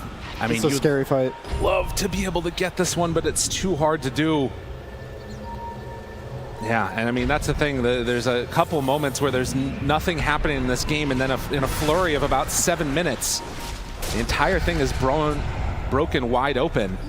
So Phoenix has Refresher. He has 2 eggs, 4 Sunrays, and they need this fight to, they need to survive the fight for Betboom. They need to make sure that all the CK illusions are alive, that the Kunkka lives for the whole fight, and they need to really kill the heroes that they jump. The saves are kind of too much for them right now, and I don't really know how they deal with it besides just doing more damage. Good scan here as well, though, from Azure. They are missing their gem. Dropped that in the fight when FY went down. And level 25 on Necro has been achieved. We saw in that last fight, too, is 8,000 damage done by the techies. This is one benefit of Betboom being able to sort of hold an area, is that lets him get set up on save and set up for a lot of the extra damage that they... There were like Kunkka pullbacks and everything, too. Oh, yeah. Catch people into the mines. There was a lot of synergy that you can achieve on the high ground that's a lot harder. Definitely doable near Roche, but... It's harder when you're late. They have some TA traps to get vision of the Roche, so they constantly know what's happening, but they can't really enter. They have to constantly replace them. Maybe they get jumped on the TA, and they're going to try to smoke around, but... Or are they just going to try and take it? Fine, let's go on in. Betboom, can they get there in time to contest this? So much on Toronto, Tokyo now. So many possibilities in this fight as Phoenix. Pure, he steps in, the Torrent, it reveals. There's one stun, down to half HP, almost gone. He is going to fall. Palace does have buyback, though. Have to be careful about that one. Roche at about a third HP. Toronto Tokyo has already used 1 round of his abilities. But can they go for more? Has the Refresher at the ready. Pops it now.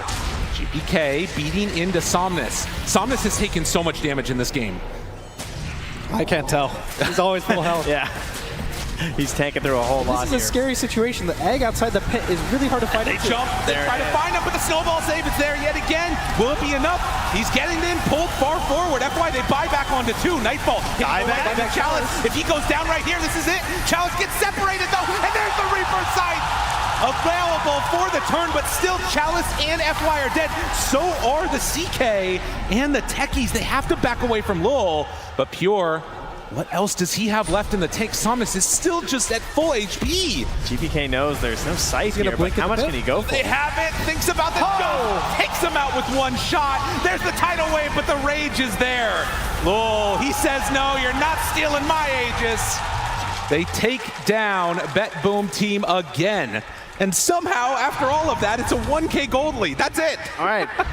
Everything evening up here, and let's get a little bit of chance to farm up on some of these heroes, but how much can you actually pressure with just these 3 heroes, an Aegis and a Cheese?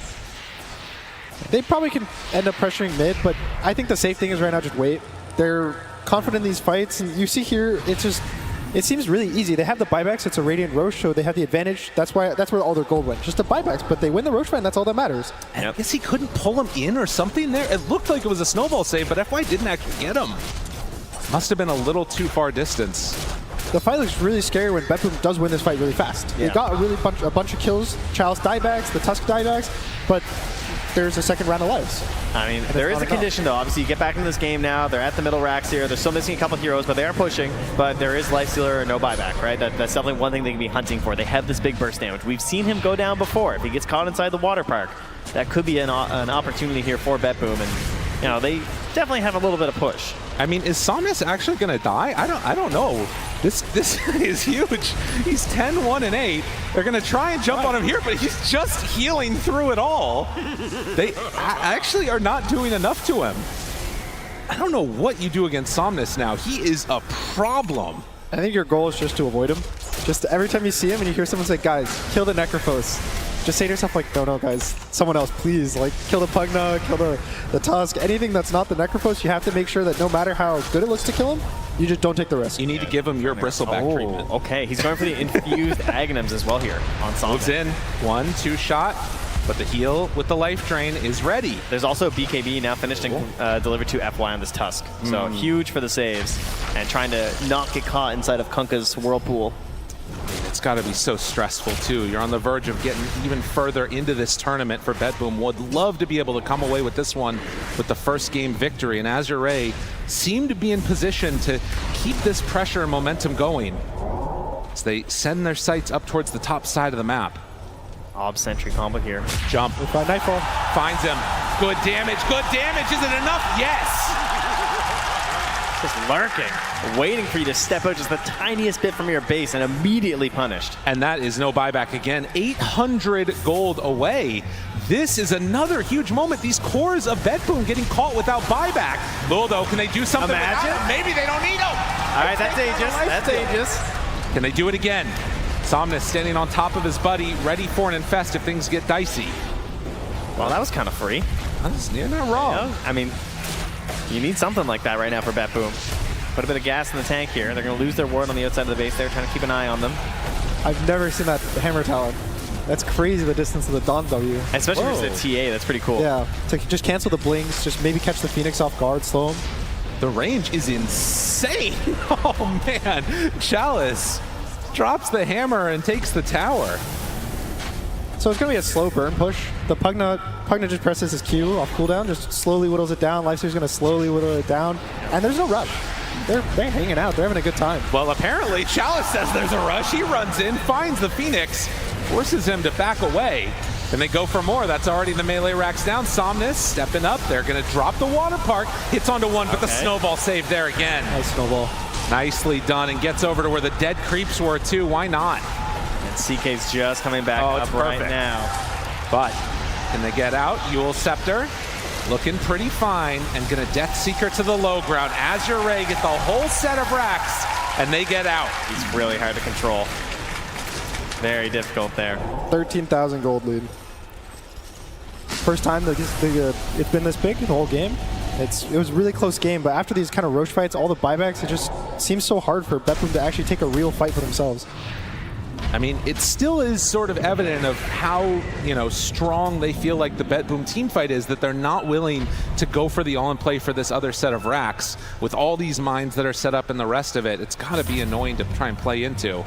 But you got to imagine now, controlling this map, they're going to continue to build up this lead and get themselves into a strong position. I mean, you've seen your strongest core just vanish in an instant. Oh, yeah. And the fact that if he does die one more time, Lou's just gone for a while, so kind of terrifying.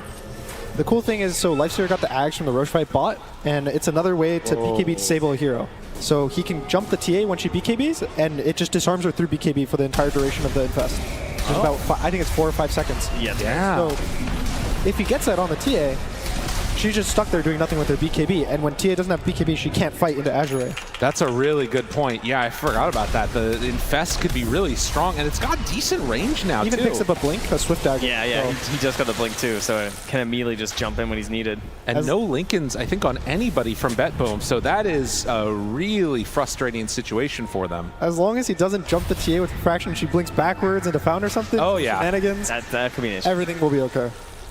Well, now that you've said it. Yeah. You know what's going to happen. Or, into like 10 mines. Yeah, well, something scary. Yeah. It does last for a while, though, to be fair. That's true. You're in there for a cool minute. But, you get Blink back. We got Reality Rift pierces and spell immunity. You're being pulled all over the place here. Suddenly there's an Earth Spirit kicking you into the well. Just appears in the game. It's like one of those side characters. We are getting to the point where you should be able to just buy another hero. This game's been going pretty long, I like that. Would you just make someone with like the coach micro it, or would it just be one of the players? Oh, that would be hype. We could have their music play. They come in. Oh, they've purchased Blitz! And he just like comes to the stage. Dude, look at those mines. What is happening? Techies, baby. Oh, this is going to be an interesting one. This is going to be an interesting one. So many people are relating to this right now. Oh, yeah. Yeah. He has like the sort of orientation perfect. It is very nice. It's pleasing to look at. I like that. Oddly satisfying, I unfortunately have to agree that this is a nice nice visual. Yeah. Well, I don't know if Azure are going to quite feel so confident. Extra rage duration. They also have BKB on low, so he is just debuff immune for a very long time. And he's almost got his Ex Machina, because, Almost. We're 9 minutes away here. Oh, hey. At this point. Good call, good call. Well, this is the other nice thing that you can potentially do is just shove out all the Sir, you have one of those already. Oh. No, he's made a mistake, Gunner. He has 2 hearts. Oh, jeez. Sounds like a little fun. Oh, no. The health region doesn't This is where we are. They have a Tusk kick, too, now. Looking for anybody. I don't think Somnus is going to care. Not Somnus. Even if like they lose this game, Somnus isn't going to die. That's just the reality. Send in. Look how confident he is. He's just walking into every single hero.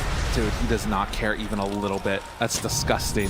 Daedal is finished for the TA, so that's more damage that they have to hopefully burst. Yep. Brings it over. They're out of the base. There's the Tusk punch, the kick back. Tries to find him. Can they get away? At least for the moment they will. It's on to Tusk, though. He's starting to fall. Heal is there, but safe. He hits the good jump with the blast off onto 2. And already starting to die on Chalice with the Sunray out. They're actually destroying them. Oh, Somnus! Where are your hearts now, boy? Ooh, well, I thought with the green guy, his heart would like grow, but his heart shrunk this day, way on down there. That is tough. 2 hearts and you still blow up in about a second? What happened? I don't know. Like a lot of damage. They all did damage. The water park was doing absolute work. Like, I saw Lifestealer just like spinning around, getting controlled up, get hit by the boat. He got silenced by the trap because the shard's up there. A couple torrents connected, and then it's just a big boom, 800 damage from TA, 800 damage from CK. They're stacking it all up at once, and he's just gone. Great timing for that Daedalus, that's for sure.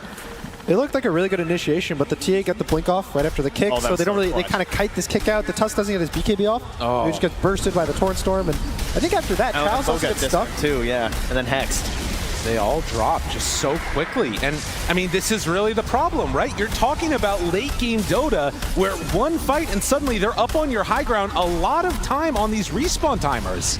A plus sorry comes on out. Not sure what's going on there. Some tips from the other members of Betboom, but this is the full set of racks in the throne. Oh, thinking about it a little bit here. I mean, you got to be careful. If you're Azure Ray, do you decide to buy back right now? This is a tier 4 tower already starting to fall.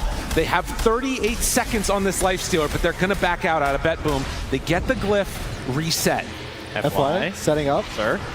Oh, this guy's mad. Gave up. All right.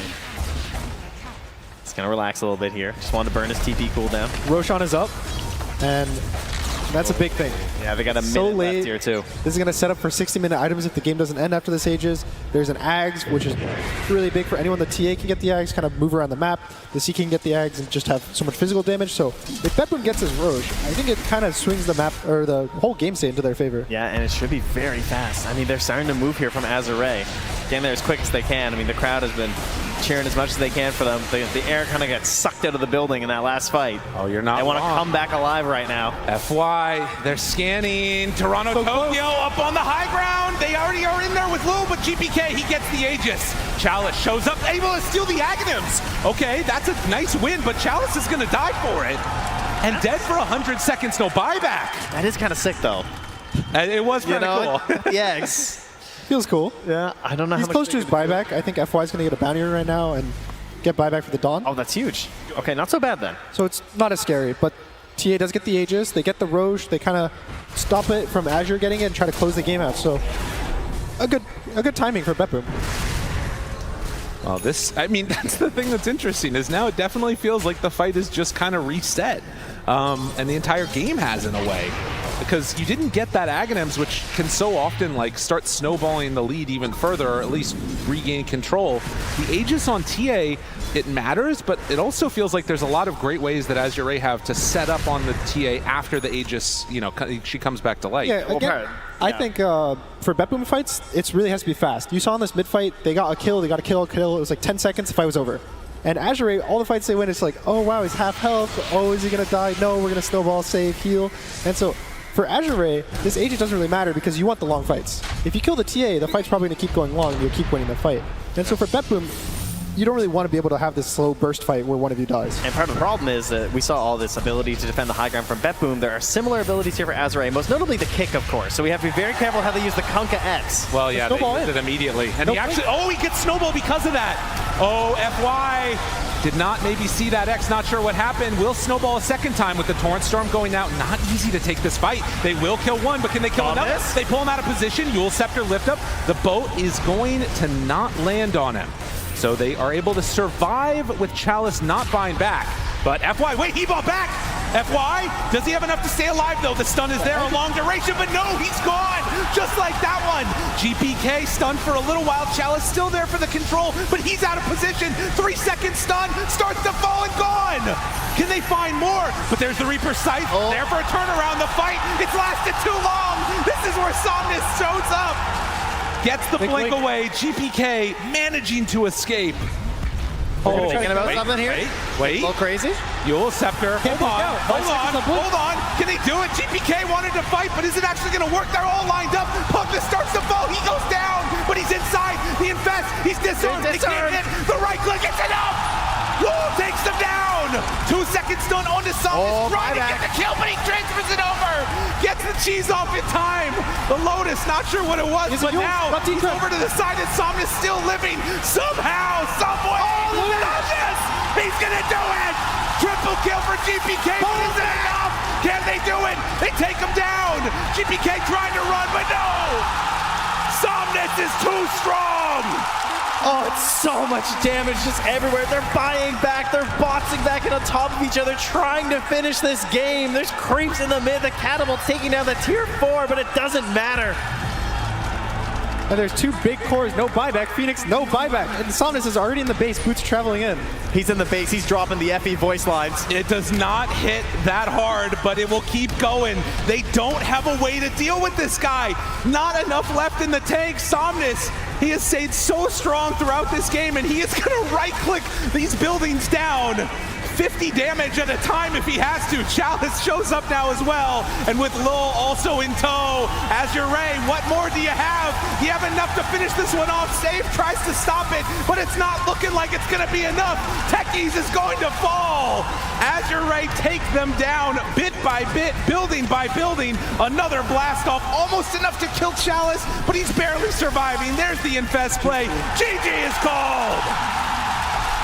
Oh, that big green health bar didn't go down very low after that fight. The 2 hearts was looking a little scary, but in the end, 5,000 health is a little too much for them to kind of chew through at the end. 2 hearts. I was a little concerned. Not going up at the very end there to get the Wind Waker, but committed for the second heart. Lost 1 fight, did die, but clutched it out there. Man, the damage that he must have been outputting in that fight. Unbelievable. So much. 16, 2, and 13. Throughout the course of that game, he took 124,000 damage. All the rest of them did too. They were just big old meat bags getting punched in the face over and over again. And they did it just about perfectly. Crowd appreciating what they saw from that Azure lineup. And I mean, you gotta ask the question, how do you deal with these big tanky heroes? They picked Phoenix, for goodness sakes. They tried. I mean, they had their burst. They got the items that they could, trying to make the plays, but didn't quite get it in time, right? And they had to be perfect. Well, just like that, the crowd liking what they're seeing. We'll see what the panel liked it as well. What a beautiful game 1. I mean, the fact that it was only game 1 between Azure and Betboom, and that's the display we get. This game was so even, and Allie, you didn't understand too much about the draft, what the idea was going on for Azure, but we see it worked for them. Sure, it was a nail-biter towards the end, but they did really well in the early game. No, I think they really did. I think how they played through the Lyster, I didn't understand how the matchup would go. It makes a lot of sense if you think about it, I guess, so I don't know why I didn't, but I'm stupid. But they were able to play through that lane, they were able to deny TA Ancients. That, and combined with the early rotation from both supports before GPK hit 6, was really big. TA never hit a point where he could come to the safe lane and kick the Lyster out. That's typically what happens when you have a mid TA versus Lyster, is she's one of the only mids that does enough physical to kick a Lyster out. But, Azure, they played it perfectly. TA never had to that snowball, and they were able to control the entire bottom side of the map. It was a phenomenal lineup. Sorry, Evie, you go, because I know that you were hyping up a lot of the players, especially Chalice's Dawnbreaker. Yeah, I mean, that was just sustained for days. You had the Pugna Life Drain, you had the Dawnbreaker, you had this Necro later on in the game with the Double Heart and the Lifestealer with the Infest. In these fights, the ones we're watching right now, it feels like Betboom did not have damage to take out any targets before they could even get to the point where their heroes were strong enough. Like we mentioned, TA never got access to her Ancients, she never got to kick the Lifestealer out of bot lane. They were just running into Betboom's heroes without any damage for them to fight back. The TA was not strong enough soon enough, and it was great to see. And again, I have to point out, every time Betboom does not have a clean initiation hero on Pure, their games go to minute 60, their games look like this. It feels like they fold over in the early game and they just have to take some time and farm back. I feel like the best course of action they could have taken was probably get an earlier Blink Dagger on the CK and try to fight around that, but what happened, Roman? Well, you just said every point that I wanted to bring up. Wait, I got a question then instead, because Nightfall, we've talked about it time and time again, every time we see Betboom play, is not that he's playing for his KDA, but his KDA always looks fantastic at the end of a game. He always comes into fights, and he's coming in at the perfect moment. He's using spells in the perfect way so that he is ending games, 22 and whatever. But this game, it felt like he had those uncharacteristic deaths on Chaos Knight, that he was getting caught out, that it felt like he wasn't playing the same way Nightfall is expected to. I mean, I think this is their weakness of this team, is when Pure or GPK doesn't have like their best games. Like they rely so much on the Nightfall, like having this Blink Dagger and like being active in this game, but he wasn't. He still goes for the safe play, like for the safe items, and this is what they needed this game for, like to make stuff happen, because this Pure hero, like Konkai, he's the follow-up. He can't really be initiated, especially when he's playing against us, Dawnbreaker and Pugna, like it's already very hard for him. And considering the TA lane didn't go so well, and her farm is so low, like they needed some other hero to be able to do that. I mean, this fight was absolutely crazy. It could have gone both ways, either like easily. Yeah, because I felt like Betboom had found a way back into that game. I mean, when they used that refresher on Phoenix to get the double supernova when Azure were pushing mid, like the signs of life were there. They won the team fight, they got the Aegis afterwards, and they started to apply pressure of their own. But this fight that we're watching right now, it's just a matter of experience. It's buybacks versus buybacks, teams taking risks versus teams taking risks, and Azure's experience paid off in that long fight we just saw. Yeah, we're having the post-game stats here on the screen. Allie, the double heart as well coming out from Necro. We weren't too sure what the payoff was going to be in the long run, but it won them the game. I guess on Necro, like, you have the egg, so it makes Heart a DPS item, and you have one of the best items of the patch, so you got two of them, and as Effie was saying, like, they have so much heal. They have Necro heal, they have the Lifesteal Infest, they have Pugna, they have some tough saves. Like, it's not easy to go into this lineup. I think something that Betboom need to look at in the next game is like using their timings a little bit better. I think there's a point in this game where they had the Agnes on Kunkka, they had the Nullifier on GPK, but they sort of like, they took a fight where they didn't even get to use Egg, and like Azure was the one hunting them at the time. I think it looks like as the game gets later and later, like if they don't have this clear initiation that Effie was talking about, it's a little bit more chaos into their game. They can't go for their strategy. Yeah. Well, we want to hear a little bit more about it as well. Not that I don't value your opinions and what you guys have to say. I just know Purge loves to go into great detail about certain aspects of the game. Thank you, guys. Yeah, we were scratching our head a little bit about the Lifestealer, hero who hasn't been picked very much up in this tournament, but I think it was a perfect circumstance once we get to watch it back. If we take a look at some of the clips, some interesting things the Lifestealer did. Great laning stage, pressured this tier 2 tower at 19 minutes. He did die this time, but he's got some really good advantages against some of the common heroes that we're seeing a lot in this tournament, namely Kunkka. In this case, the X actually does secure his death, but once he respawns, he TP's top, he runs all the way back, and then they secure this tier 2 tower at a really early position. And this means that when they take Roche on the Radiant side of the map, it's harder for Betboom to get there without them noticing. And ultimately, one of the biggest advantages he had is Rage against the techies. This hero here is someone that was really strong 6 months ago because he jumps in and then he can protect himself easily. But with Rage, it's just child's play to kill him in the team fights. That hero's taken out instantly and he can win the rest of the fight as he wants. And here's another crucial moment, 28 minutes into the game, this is when TA picked up the Nullifier. And this is an item that really counters Necrophos here because it removes his defensive mechanism. And then we get to see him infest, that's giving more HP to one of his allies who's dying. Heart is good in this meta, well infest gives you a similar amount of HP. So if you can keep your teammates alive in these crucial moments, it's going to win you team fights. And on top of that, he's doing percentage-based damage. Again, tanky heroes are popular, percentage-based damage is very good. And this just culminates with his nice open wounds shard talent, which gives a nice amount of life steal to anybody in his team that's killing heroes. That's what pushes him over the edge in a lot of these team fights, lets him frontline for his team, and secure things to eventually win the game. Beautiful. Thank you so much, Purge, explaining a little bit more on that Lifestealer pick, the fact that it's something we're not seeing very often, but it can be a massive answer to issues that other teams are currently facing, Effie. Yeah, and to have the confidence to pick a hero that a lot of teams may have abandoned or overlooked at this stage of the tournament says a lot. I mean, we see this with this Lifestealer for Azure. We saw it last series with the last pick Void Spirit with Gaming Gladiators, but the teams that have faith in their ideas and just play for the game itself, they're just very impressive to watch. Yeah, Betboom have an idea of what they want for the game as well. Unfortunately, it didn't work out for game one, but we're going to learn a little bit more about them, and one player in particular, Toronto Tokyo. Betboom trying to push. Good luck, you know? We got some luck yesterday. No, absolutely. It's so difficult to push into this Willow, into this Marcy catch, into the Ench, just throwing impetuses with huge damage from range. Pushing high grounds in this patch is impossible. Give me your best take. How do you push? How do you push? Yeah. How do you get to place all 5 Betboom heroes perfectly? Let's say they can go wherever they want. If enemy team has the goal to defend their base, they can do it forever, I feel like. How are you going to place them? Nightfall up front and center. Okay. Which is tough because Pudge has the Aegis, because he does not buy back. You have Undying right behind him. Willow is tagged onto him there, and then you get the double hit because Willow's 25. But no!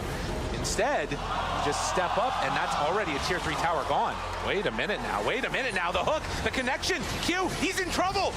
Oh, Betboom, have you actually done it? If you have any opportunity to end the game, you try your best. It's quite inspiring, honestly, for Betboom to see this happening. Okay! Nightfall, get out of there, but the cheese! The save come out from the Isle, Pure! He's in no man's land. One more damage there. Look at the Desolator! The hit's coming in from the Isle. GPK comes out, goes for the disarm, and then the back away. Our plan was, I had the Aghanim's, and I will spam them, and then I will go in with Blade Mail. And also we had a buybacks, and they didn't. Tricks for the trade, chasing, they're waiting for Makoto, wants this moment, and they find him! Is it gonna be enough damage? Yes! They take down Makoto! Can they get any more, though? Nightfall, the hook, again, Pure, he's on his man. Can they bring down this Willow? Goes for the walk away. And the damage coming out. The Iowa's doing so much of it. Save and Nightfall doing it all together, but they managed to kill off that Muerta. Now the buyback. Looks for more Toronto Tokyo with his Ags. Yeah, it was really good staying behind PL. He's destroying the base. I like that. On this Undying, 10,000 HP on Toronto Tokyo. Looking for more. Betboom, they're going to claim the game.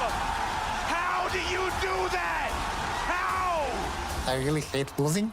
It's for me, it's like impossible. And I love winning. I want to be in the history of Dota 2. I want to be like one of the greatest players in the world. But you know, it's competition. Sometimes you lose, it's okay. It's not easy to win.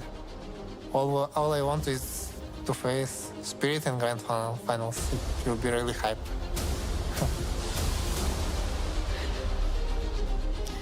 That would be a pretty much hype matchup. Stumbling over my words, just thinking about how hype it is. And we had Team Spirit and Betboom in the final. I mean, Toronto Tokyo, he wants to go down as one of the greatest players. He's already won an Aegis as a mid laner. He could potentially win another Aegis as a +5. I mean, he already is one of the most impressive players we've seen in a very long time. The Team Spirit's TI-10 win, we all saw True Sight. We all watched it. That call, that final games draft call came from him. This is a player who has a lot of ideas. He has a strong voice, and he brings it to the team. So his transition to position 5 from mid just felt so natural. It just felt like he fills the leadership role in a way that a lot of other players who may switch roles couldn't.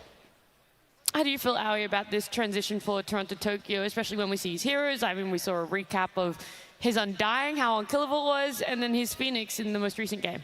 I think Toronto Tokyo's strength is that he has like unending confidence in whatever he does. I remember after TI-11, he just came up to us at the after party. He's like, I'm going to be the best 5 in the world. And he was believing it. He spoke with full confidence. He's like, all the 5 suck. I'm going to be the best.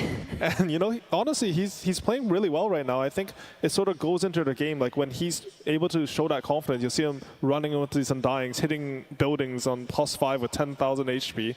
Like, it's something that is a very positive, unique trait, I'd say, about him.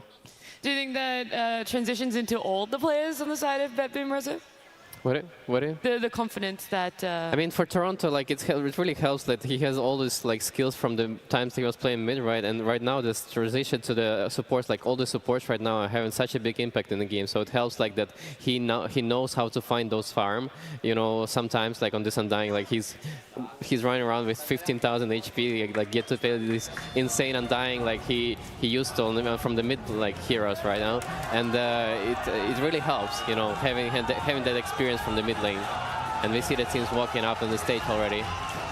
Yeah, there's a lot of fans for both teams here. Azure, Betboom, game number 2. Some changes, Effie, that you really want to see for either side, either for Azure to double down on and get the win on the series for themselves, or Betboom to make it another game 3.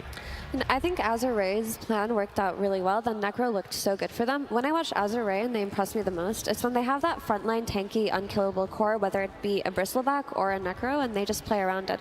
They don't have to take fights by initiating or smoking. They force the enemies to fight into them because their laning stage is actually quite strong, probably the strongest out of the entire Chinese region. So they're not one of those teams that you can break in the laning phase. So for them, you just respond. You don't necessarily have to run back the Necro, but to be able to, for example, pick the Dawnbreaker into a Chaos Knight, we saw how bad that lane was for Dawnbreaker, but still win the game, still have an effective performance, nothing to change from there. Was that lane bad for Dawn last game? Yeah. I feel like his lane was completely fine, no? He was like 2.5k net worth behind. Yeah, but the Tusker left to play with the Lifesteal, and they rotate on mid, he was left alone. Because I think, like, this is how Azure want to play. Like, they want to be able to leave Chalice alone. I remember watching them versus Extreme in the qualifiers. He had timing. He was playing like some off-lane 5 Invoker, and he would rotate with F by around the map. They killed like all 3 lanes. I think they're really happy if you can get out of the first part of the lane and then start roaming with the double supports. So you feel that Azure is a team that ends their laning phase a little bit earlier, or they're just more active in that early compared to a lot of other teams that we've seen so far at TI?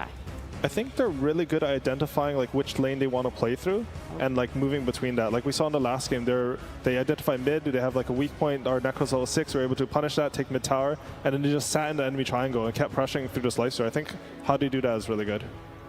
And for the Betboom, I think the small adjustment that they could be thinking about is that picking pure hero early, like they did before in the previous series, where like the Spirit Breaker was untouched during the first phases, so they could easily take that instead of taking Chaos Knight, so that the role that could be taken for the next game.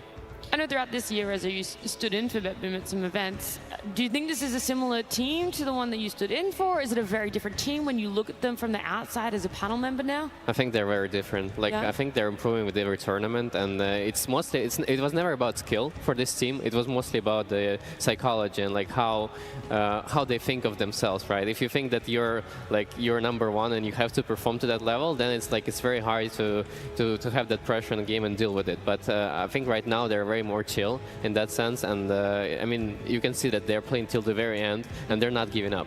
When I was playing with them, they kind of gave up in a few games. You could say, that was past Betboom. This is a whole new Betboom. Yeah, this is the whole new Betboom. They conquered their demons, moveset. They seem to be different. But going into this TI, Toronto Tokyo mentioned that he expects a top 4 placement for his team, at least. That's what he sees that they're capable of. That's what he thinks that they can do. And I really feel like throughout the year, you've seen them progress as a team, right? Not just in terms of the way that they play and shaping their identity, but just in terms of determination. Because I recall there was the Betboom Dacha tournament a month ago or a couple of months ago, and they got eliminated early from that tournament. And that was their namesake tournament. And a lot of the eliminated teams opted to stick around and just enjoy it. But they left early. They left their own tournament early just to practice for the upcoming Dream League. Well, here they are. They're one game away from potentially being eliminated. Game 2. Turn to ban. Azure Ray's turn to ban.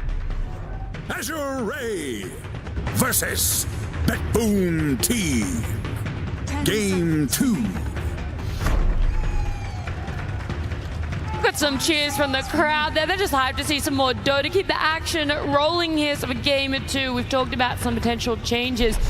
Straight up, Betboom don't have first pick, right? They're going to have this reaction for themselves. It is going to be Azure. I would expect a few changes in the bans for themselves then, but hopefully what you keep talking about, Effie, is that they're able to get that initiator, someone tanky for pure in the off lane as their first pick.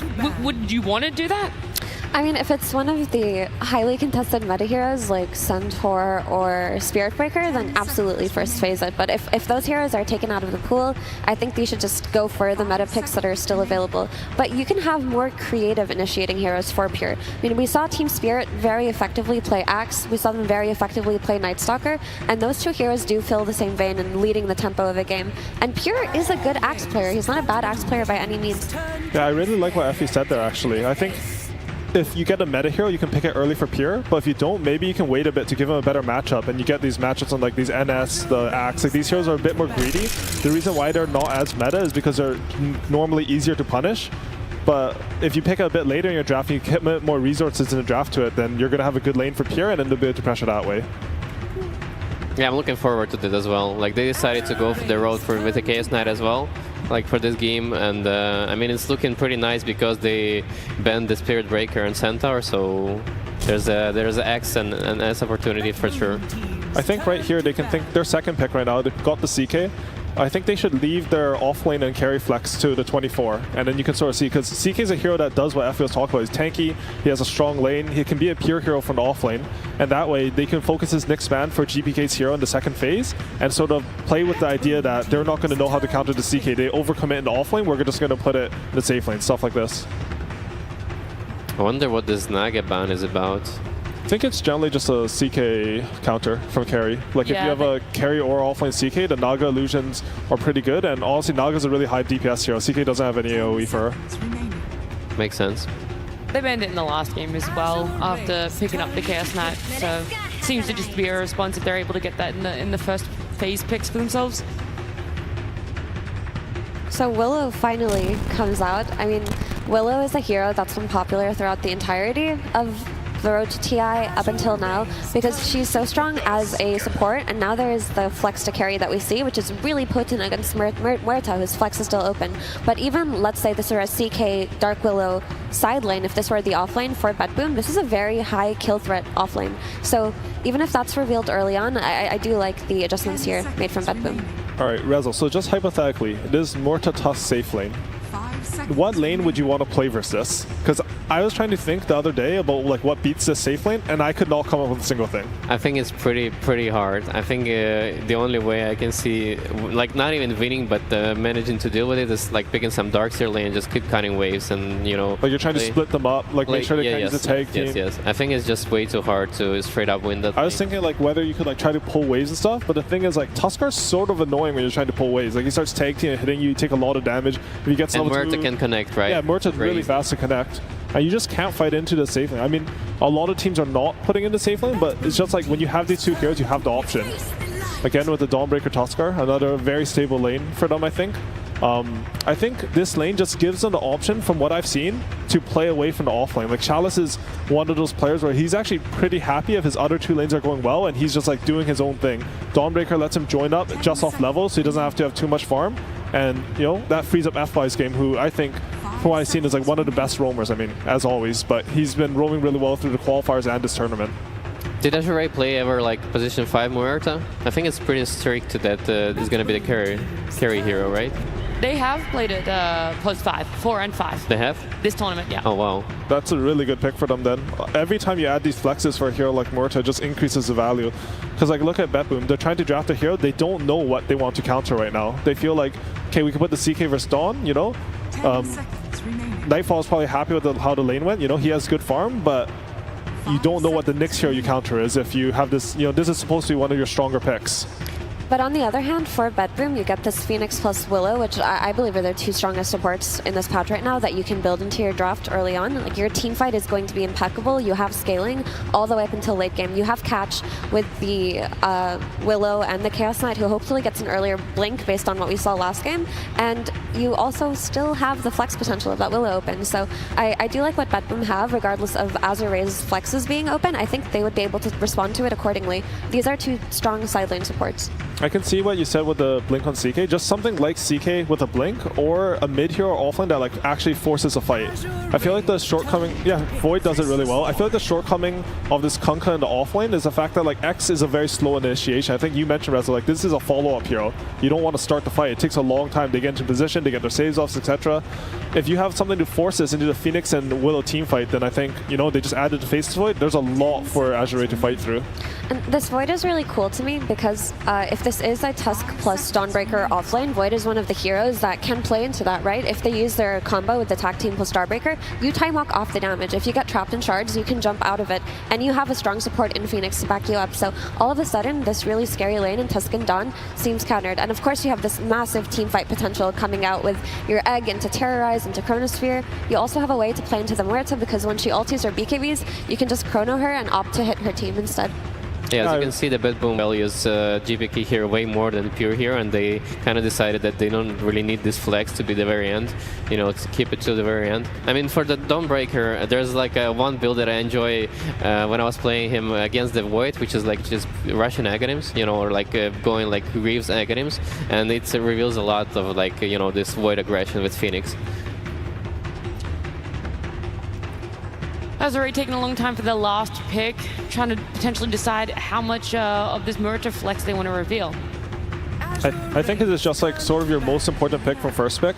It's a pick that's like your strongest. You have 18 on the draft order, and they go with the Luna, so that means it's probably a Muerta, I would say probably Muerta 4 and Tuskar 5. Not too sure. They could flex the supports a bit. But I think Luna has sort of shown herself as like a very stable laner. We saw in the Liquid Gladiator series, both times that Meke picked it up, like he was able to do really well, like even against really strong lanes. It also gives them tempo, right? If this Luna has a good lane, they can just play around their Somnus hero, whatever it is, and just take buildings. Similarly to what they did in that first game, they forced Betboom to fight into them. However, though, this time around, it seems like Betboom have much better tools into fighting into them. Like, if they do decide to 5-man really early with this Luna and go for an objective, all of a sudden you're worried about the Chronosphere threat, you're worried about the Supernova, you're worried about the Bedlam coming out from Willow. But I think this time for Betboom, they have slightly weaker lanes compared to the first game.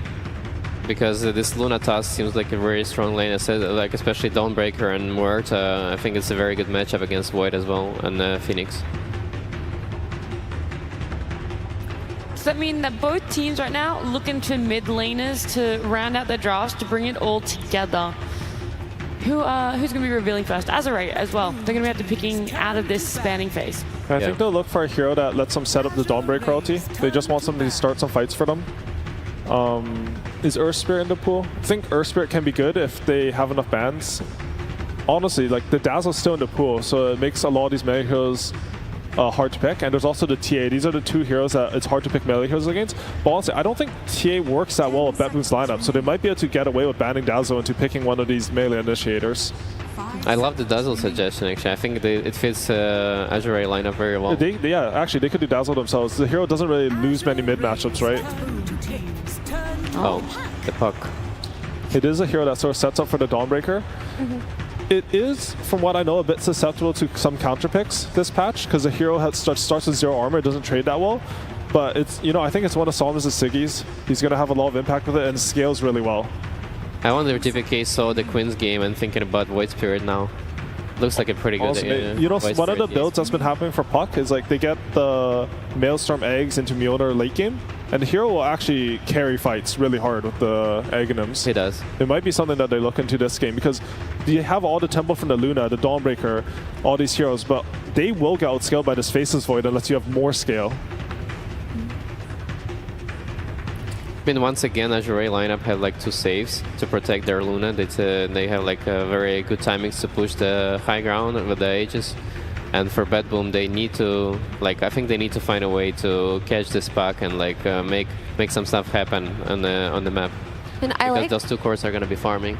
I like Earth Spirit or Tiny for Betboom. Just some kind of a melee stun hero. I mean, the DK, we forgot about him, but that was the classic Puck matchup. I think that if you have some strong frontline hero to set up for these Chronos, you know, suck some damage to yourself and just have a stun to play off of with your team, all of a sudden you're not so dependent if you're Betboom on these really long cooldowns, on these Supernovas and on these Chronospheres.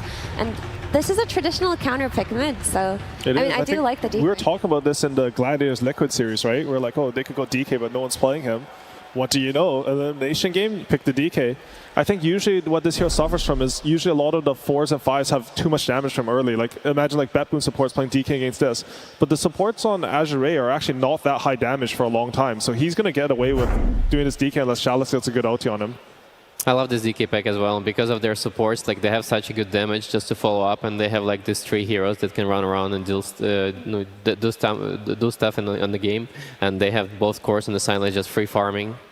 Yeah, for me, both drafts are quite even. Like I see the strengths of them and the weaknesses of them, and the weaknesses of Betbooms are, you know, like Roman mentioned, the side lanes are weaker. They're a little bit cooldown dependent, and DK can get bursted on early in the game, but they have overwhelming team fight. The team with overwhelming team fight on main stage TI, I can never bet against them. Alrighty, we got another coach interview to go over to before we jump into game number 2. Hello, I'm sure you heard this joke before. A Spanish man and Chinese man walk over to Lanham, the well-endowed. Let's ask him about this draft. Lanham, last game, everyone was on the edge of the seats. We didn't know what was going to happen. Were you feeling the same, or were you confident in your team's abilities the whole time? 国主你好，就是前面一把观众们都看了心惊胆战，就想问你当时是怎么样的一种感受呢？我也心惊胆战。It was the same for me. Okay. Now, I've been learning some of the Chinese memes, right? So, last game, it looked like a max muscle kind of game, yes? Is this game going to also be a max muscle game for you guys? 前面一把可以算是肌肉刀塔拉得满中满，然后这把我们会不会再次看到这个肌肉刀塔呢？这个得看选手怎么打，好吧？其实上把对面我感觉打得挺憋的。It depends on how our players are going to play it out, because I think last game the opponents kind of made a lot of mistakes as well. Okay. One last flex as we send it over. We're ready for this game. Can we hear the stage roar for China? There you go! Back to you guys. Thank you so much, Amo. He tried so hard. They got there in the end. I like how Jin was able to, translate what the flex was. Yeah. By the way, but we're here, game number 2, a very different draft. Lanham playing against DK this time on a TI stage. Oh, the memories. It happens. First DK game with a TI tournament so far. That's right. And surprising, it's a tanky hero that sits in the front. You'd think like Heart, Blade Mail, why not pick Dragon Knight? And it's mostly because he has that built in. So when you buy the Heart, it kind of is like redundant. And so he doesn't do anything special that like a Primal Beast or a Bristleback does. They do a lot of damage. And Dragon Knight doesn't do the damage. Well, in our last game there for Liquid and Game Gladiators, we had the Quinn Void Spear come out, which was a classic counter to the puck. And now again, we're having the DK come out as a classic counter to the puck, and both heroes that we haven't seen a whole lot of. As you said, this is the very first DK pick. So, but the reason why that we're seeing here, it is an absolute classic. You go for this instant stun, as we call it there, on the Dragon Tail, something that is very reliable when it comes to controlling up this pesky puck. And Somnus going to be playing a very different game compared to the previous one. Necrophos, you're just constantly in their faces, and they're sort of like dealing with you and trying to damage you the whole time, and you're just healing through it. Somnus now has to play a little bit more of the cat and mouse game of just don't get caught. Yeah, one catch and he's dead. All 3 cores have a way to stun you for multiple seconds, and Chrono and stun from the 2 other strength cores, and the subs have really high damage. The Dark Willow has damage on the DK stun, the Phoenix has Sunray for damage, so anytime he gets caught, he might die if FY is not there to save him. Well, the other thing that I can sort of talk about here as well is going to be, a lot of people talk about the new type of DK build, and people thought that it was you that ran it first, Gunnar. But you told me that it was actually Moo. This was originally Moo's build, the Manta Aghanim's. Do you think it's a good game for it here? Yeah, it was something that we cooked up together, and so he told me to buy it, and I bought it first, so we both take mutual credit for that. Okay, and, I like it. The Manta, I think, is really good for how the meta plays out right now because it's very slow. It's hard to hit high ground. Oh. Very fire. Not even close. Sorry, Observer. It's okay. Yeah, it's okay. Keep them on their toes. And so... Brent, that is on you. Unbelievable. It's debatable. Somnus is going to go down. Level 3, DK finding that kill. Interesting. This is looking hard. The puck game where he got kind of picked earlier is also really bad. The puck also died, I think, 3 times in the laning stage to ganks to the Void Spirit. So the puck, I think, has started to get more value because of the Ags build that people have been cooking up. And now that it's getting countered with, the standard counters from back in the day, it's kind of one of those things where when you counter the meta with an off-meta hero like puck, you feel really good because people are still picking meta. But then when they adapt to it, it might not be as strong. Interesting. Now, it's a decent point there as well if they're having to make that adaptation and it's still working out for them. And so far, it's absolutely wrecking mid. Perhaps the most terrifying adaptation is seeing the confidence of FY to give someone else Tusk in this game. It surprised me. That's so much pressure on Tianming. Like, can you imagine being FY is just like, you will play Tusk. You miss a snowball save. Yeah, you miss one, and that's it. They're off for forever. No, FY wanting to try the new tech, though, on that Muerta. Which, to be fair, I feel like if you're going to give a lot of net worth to somebody in this game on the supports for Azure, I'd want it to be the Muerta. That hero seemed ridiculous at various points. Yeah, FY Muerta as well. He plays pretty much like a carry. He ends up taking over the map in the early game. He goes like Atos, constantly gets catches across the map, gets kills. And the second that you feel scared of him, he just farms. And then he gets a Gleipnir or Shadow Blade, and then he starts becoming just a right-click carry. Well, up top, in trouble. Tianming gonna go down. Like I said. Well played. 2 kills already at this early going. Pure did take some damage from that one, but so far, things going better for Betboom, particularly these mid-lane matchup where, God, Somnus is just taking a beating. GPK is in his face. That's a bit of a tough one there. And now the Muerta doing work, so looking on getting some scaling there. Helps out Chalice for the kill. And likewise, though, of course, they do have this Willow for save. So it's a very similar idea heading into that late game. We have scaling fours that can get this crazy amount of damage where they suddenly become another ridiculous core in this match. So you don't necessarily feel super great. Oh, easy. Wow. Going late for either team, in a sense. There's terrifying things on both sides. Yeah, both supports can buy a Midas. Oh, perfect. So we can have a fun game incoming. You love that for them. It's great. Oh, see, now that's one thing. The Tusk Dawnbreaker doesn't care about Shadow Realm. Luna, not so lucky. Nothing you can do there. That's a good point. It's something that will be an issue for them as this goes on. Nightfall somewhat low in this bottom lane. Needs to be careful about a salvo of skills coming out if they manage to find the Calling in a good position with Chalice. It could be a burst potential, but obviously he'll be aware of that and playing measured and pretty far back, I would imagine. I think the first big move we're going to see is the Tusk probably will rotate on this 5 minutes each bot. They'll take the gate, kind of, do a little wraparound on the Phoenix. Oh, well, go on the Phoenix early. The dead shot's there. It's not enough for the kill. Did use a lot of the mana there from those heroes. Somnus is getting bullied mid. Yeah, that is really feeling like the story of the match. Doubled up on CS. 11 denies, too, is the one that really hurts. And level 6 already to 4. Level 6 to 4.5. Oh. Yeah, that hurts. I mean, we saw this tower go down really early on. And I guess this has kind of been, the turnaround that they're hoping for. Give GPK a better lane. And the nice thing is the supports on Azure don't really have the damage to chew through a Dragonite in this early game, so even if they come mid, they don't have the coil, they don't have the damage, so he can just hit the tower for free. Oh, nice play. Double Bramble, and then pulls him into another one. Tianming low. Will it be enough for the kill, though? Slowed and needs to get range, needs to get vision. Hides behind it. Luna keeps him alive. Instead, they turn onto Lul. Find him for a 1-second stun.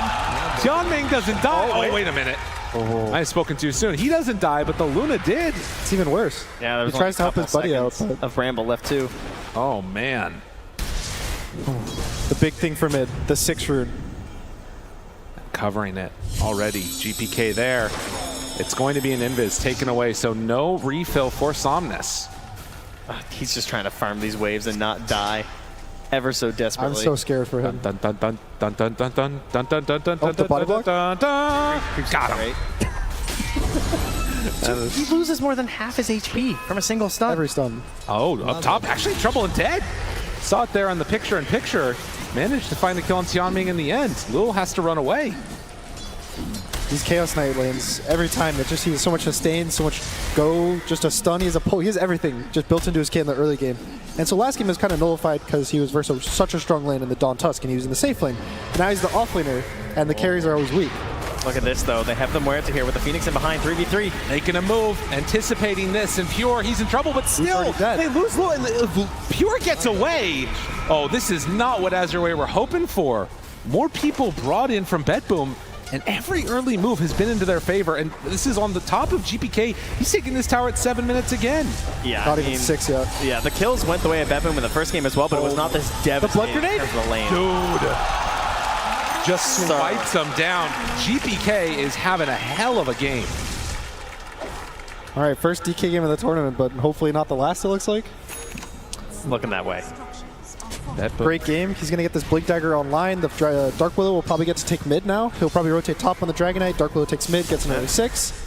And then with the Bedlam and the Blink Dagger, they just get kills across the map off cooldown. The last time he was meta, she couldn't just put Bedlam on top of him. You know, that's pretty cool. Nice new combo that he gets to try out here on the Dragonite. Yeah, it provides so much damage without committing the Dark Willow. And you can just pre-click in on the Blink, have an instant burst, and every hero will die to that in the early game. Especially this poor Puck here. Especially the poor Puck. Needs to figure out what he needs to go for, because right now Puck has queued up Treads because he's that far behind, but then the Witchblade too, which is obviously what we've seen a lot from Puck when he gets played. But in this game, that's going to be a long window where these instant stuns can wreck him. So Somnus is going to have to play around some dangerous territory. Well, it certainly feels like a lot of space is going to be opening up here for Nightfall as well. You know, his last hits aren't too ridiculous or anything, but it's going to be very hard to try and pressure him and also give Somnus some sort of a game. Dude, he shows for a second and GPK walks over towards him and says, yeah, you're not getting any of these last hits. I do like the switch that they did in the draft on side of Betboom, where instead of the CK just tanking this Dawn Tusk lane, they move the CK to off lane and they pick a Void, which is even better. You have pretty much no pressure, so the Tusk moves to 5. Yeah. Because they know they can't pressure the Void with the Ice Shards.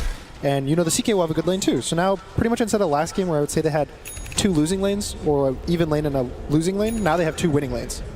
And so their lanes are so stable now that even last game, they were at the same kill score. They were 6-1 at this point in the game, but they didn't have this gold lead. Yeah, and they were the ones losing towers. Yeah. You know, you had this Pugna just running around, knocking things down.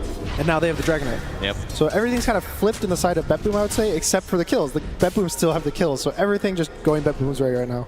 Well, they have this Chrono here too. So kind of threatening a bit, but in behind is Tianming on the Tusk. They go for one, tries to find Nightfall. He's, ooh, has a jump. Still manages to get some separation there. And with save showing up, it should be enough to run down Tianming, who does get rooted again. They don't want to go for it. Yeah, Hard doesn't want to commit in. Didn't have actually the Tomahawk back up anyway, so no options here. Now Somnus, maybe with some weakened heroes, could find something. Has an Arcane Rune here too.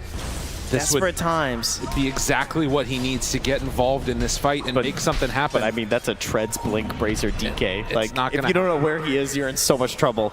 Dude, you don't even kill him if you know where he is. Yeah. What the hell? And he already has the glove for his Midas, too. He's so farmed. Yeah, now I think the Dark Willow is also level 6 already, so they can take a fight. If they get him, that's what they needed. Nightfall goes down, dive away, but then the turn looks for one. The heal is going to be there from the Dawnbreaker, keeping him alive. Somnus in far. It's going to fall. Managed to bring down that pesky puck, and Chalice is in no man's land. Nice. We'll try and go for the kill onto Toronto Tokyo. Manages to find him. GPK low on mana, but with Pure moving in, a big DD fear pulls him back in for closer damage, and another kill, 8-3. All right, well, Chrono goes down, and not too successful there for Nightfall, but they get the cleanup there as the mop and bucket of DK and CK show up. Some stampeding Knights coming through. Well, and of course, the big winner in all of this is going to be Lul on the other side, who, at least on the side of Azure, that gets some free time to himself. Still feeling a little bit tough for this squad in general. Save. Up close. I think that Azure just making sure that they can farm somewhat safely in this area. I mean, some stacks there for the Ancients as well, of course, with Luna on the team. Not sure if GPK has scouted those out yet. Assume he probably did with it being daytime. Coil. Snaps it. Wants to run away. Chalice is there, and with help, that is going to be saved going down as he steps a bit too far. So Azure, another kill on the board. These are really important. The mid lane, once you lose your tower, is really scary. You have to bring heroes to push the lane out, because if you don't, it's so much vision that you lose, so much farm that you lose. And so they do bring the right amount of heroes. They bring 3 heroes, they kill the Dark Willow who's playing too far up, and it's actually allowing them to continue the map. I think if they didn't do that move and the Dawn just went bot like normal, everything starts to crumble for them. Yeah, they have some defensive vision there as well to sort of like help out and try and keep this puck safe, because they want to keep an eye on this DK. Knowing how frightening that can be. I would like to see GPK make an aggressive move at some point to his top tower. I think they have the ability to take it for free almost, but he's choosing to be a little more defensive. He wants to farm this Midas. He wants to pair up with the Nightfall Midas with 2 Midas timing, and I think they do feel confident going late. They have 3 carries effectively on all of their lanes, so the Dark Willow, we've seen Save also go carry mode in a lot of their late game, so they're not worried. They can go late game and just don't need to give these kills away to the puck. Here's my question. What's a lineup where Betboom don't feel confident going late? I don't feel like they always draft for late. That's the key. Style. They pick 3 cores in all 3 lanes that are all carries. Save also ends up playing a carry. Maybe, he was techies, right? Yeah. Can't really carry on techies. Dark Willow, though, you can carry. Oh, yeah. So, Toronto Tokyo plays some like mega scaling support. Treant or Phoenix, yep. Also buys a Midas sometimes. Yep, gets his eggs on tree. Here's the move. GPK smoked up. Just about to be done with that Midas himself, but still willing to get a little bit active. Lul shows himself. Shows Lul immediately there. Has it on top. The heal coming, though. Will it be enough to keep alive Lul? No. GPK kind of in no man's land. Snowball able to dodge a couple of spells. Somnus is there. Do they have enough? The Chrono connects onto everybody. Not sure if there's actually that much damage to throw in. They drop the coil, and then the fear connecting, trying to separate. Chalice dropped down low, killed by Save. And Betboom. They take down 3. Not a single hero falls. Everything just in sync there. Coming through. I mean, GVK, kind of a risky rotation in the sense that he had like no mana. He had to wait for wand charges or get off his second spell in that engagement, and then perfectly timed with the Chrono coming through. Just everything in sync for Betboom. Really nice rotation, taking the gate on the Void, so he was able to get a really nice Chrono. It looks a little weird because he chronoed a lot of his teammates, but it breaks up the fight. A nice fear from the Dark Willow just pushes everyone back, and they have so much HP. The Dragon Knight's just so far ahead. The Chaos Knight's also far ahead that this limited damage, I think, from Puck and the supports of Azure is kind of really showing in this early game. As well as having like a Luna, right? Who, you don't have this like, Eclipse ever early on since you're going for this farming build. And so even if you had to manage to get off like before the Chrono or something, it's not enough. You can just feel how weak the coil is. Well, man, not surprising that if you're stunned once, you're dead. I mean, and again, he's still just trying to finish off that Witchblade. Like, broke as a joke doesn't even begin to describe it for this poor old Puck right now. I mean, he's still going to be able to make things happen if they can be the first ones to get the jump, but that just hasn't been what's happening. And Tianming runs into Save, will get rooted there. I mean, is going to have a snowball to try and survive a bit longer. But with no help nearby, this is going to be the rundown Walrus Punch. Well, no. Unless? Maybe Tianming running. Yeah, he's gone. Looks interesting. Made them work for it. Yeah, more space for the cores. Get maybe one more camp out of that juke there. thankfully, again, they do have the Dawn, which I think is one of the better heroes at collecting the whole map because you can always show up to any fight. But I think they really need to find a way to connect the puck and the supports on a solo hero.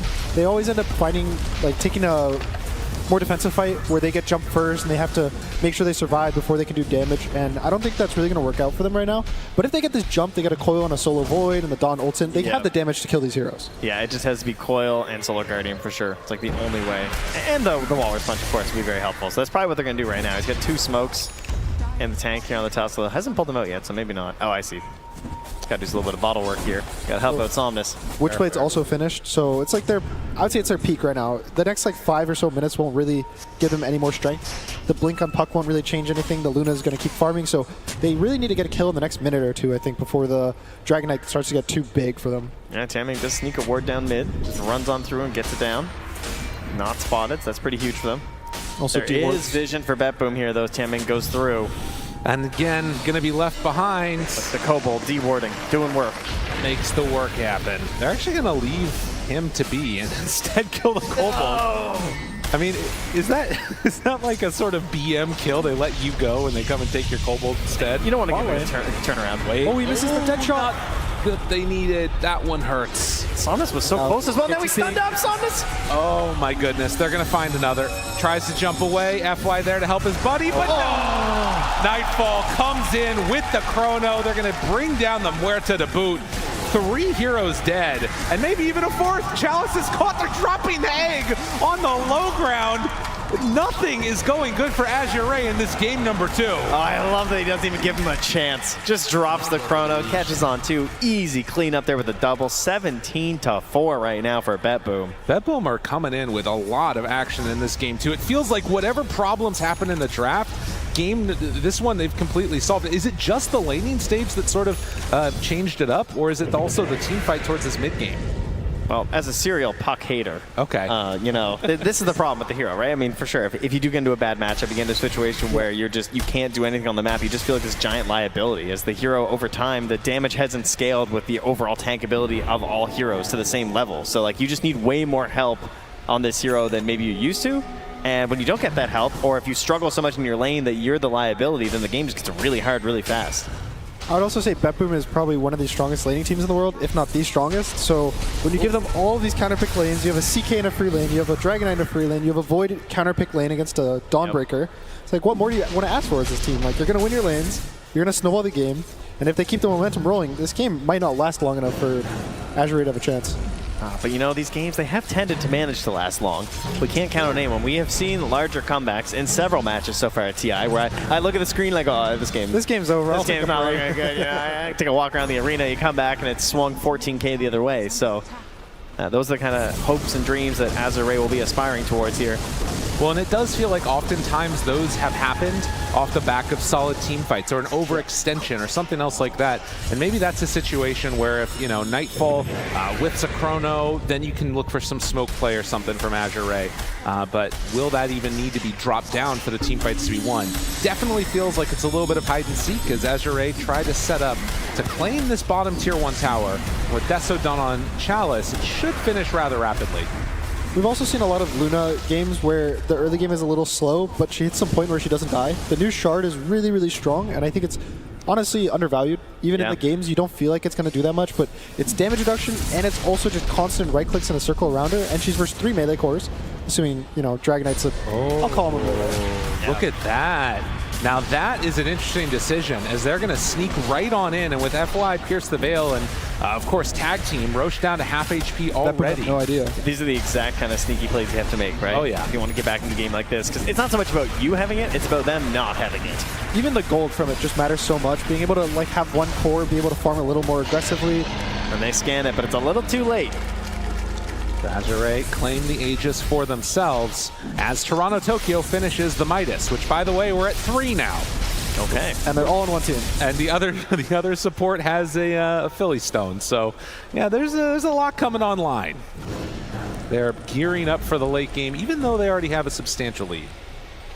Well, as they start moving forward here with the smoke as well, Pure, of course, having this Shadow Blade. As well as a Yule's initiation here from Save 2, so anyone can be caught rather quickly.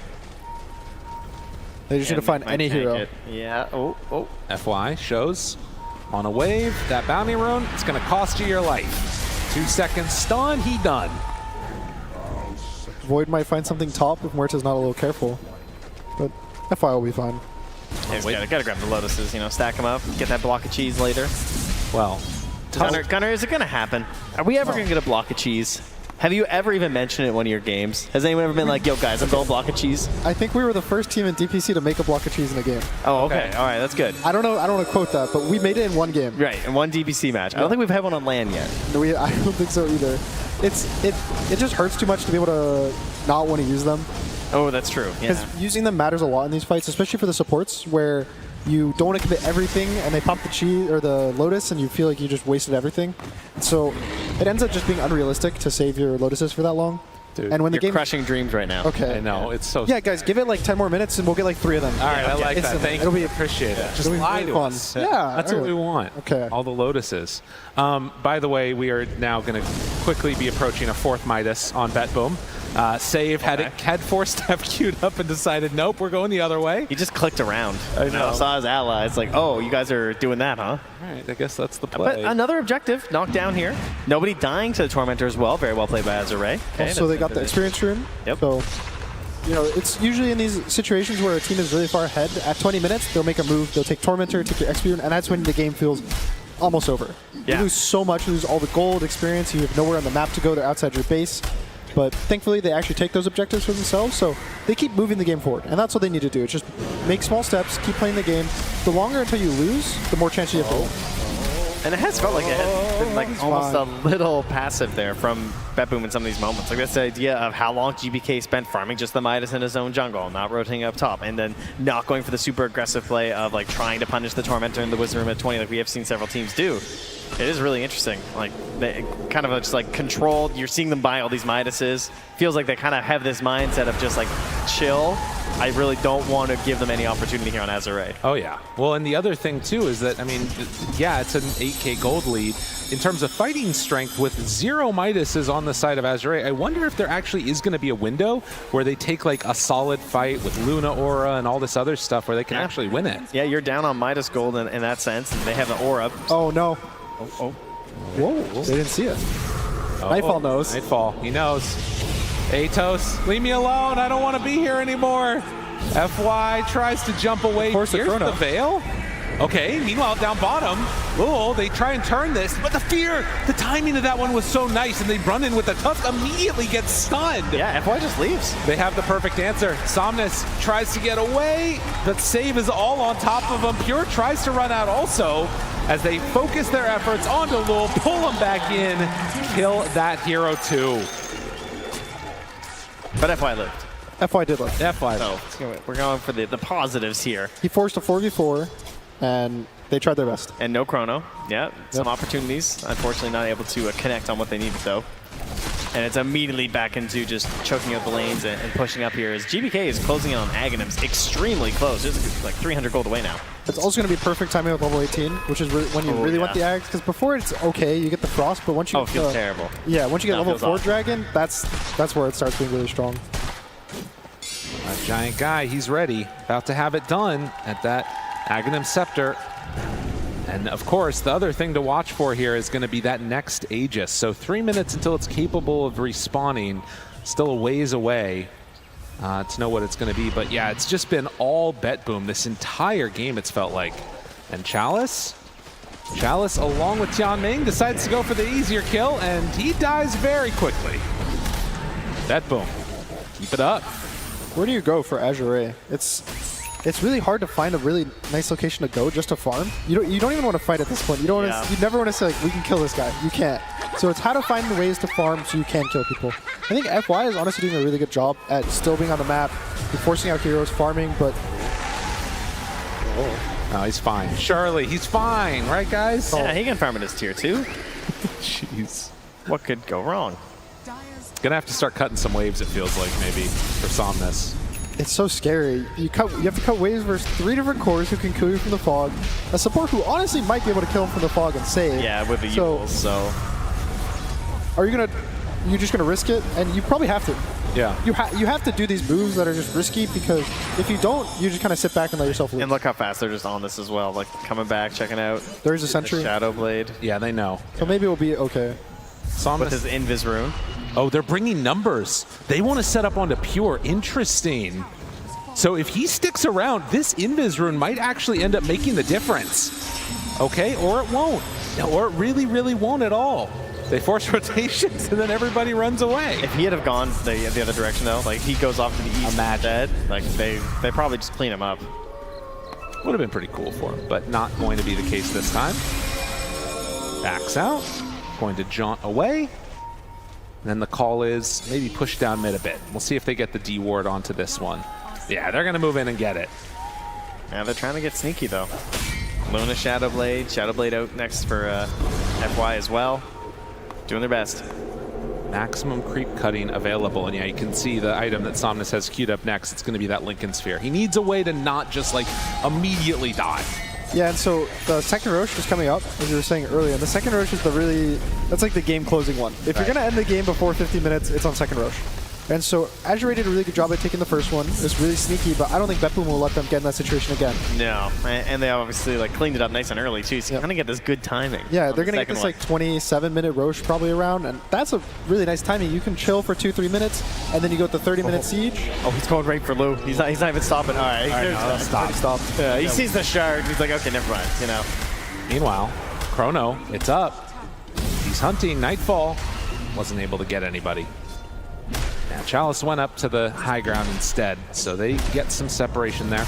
Lula's still staying farmed on this Luna. He's, right along lines with that Faceless Void, but it's the rest of his squad that just doesn't really do that much. And Puck in particular, Somnus, that has had a really tough time of it.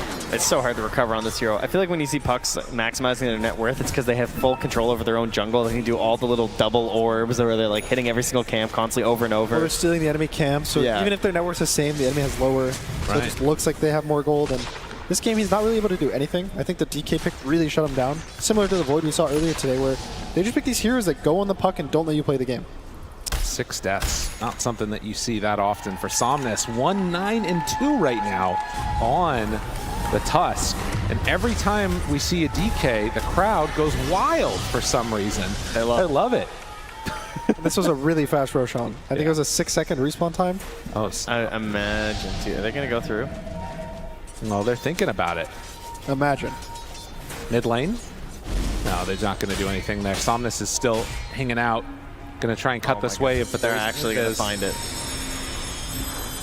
So one thing Azure is doing really good is they're still farming the map.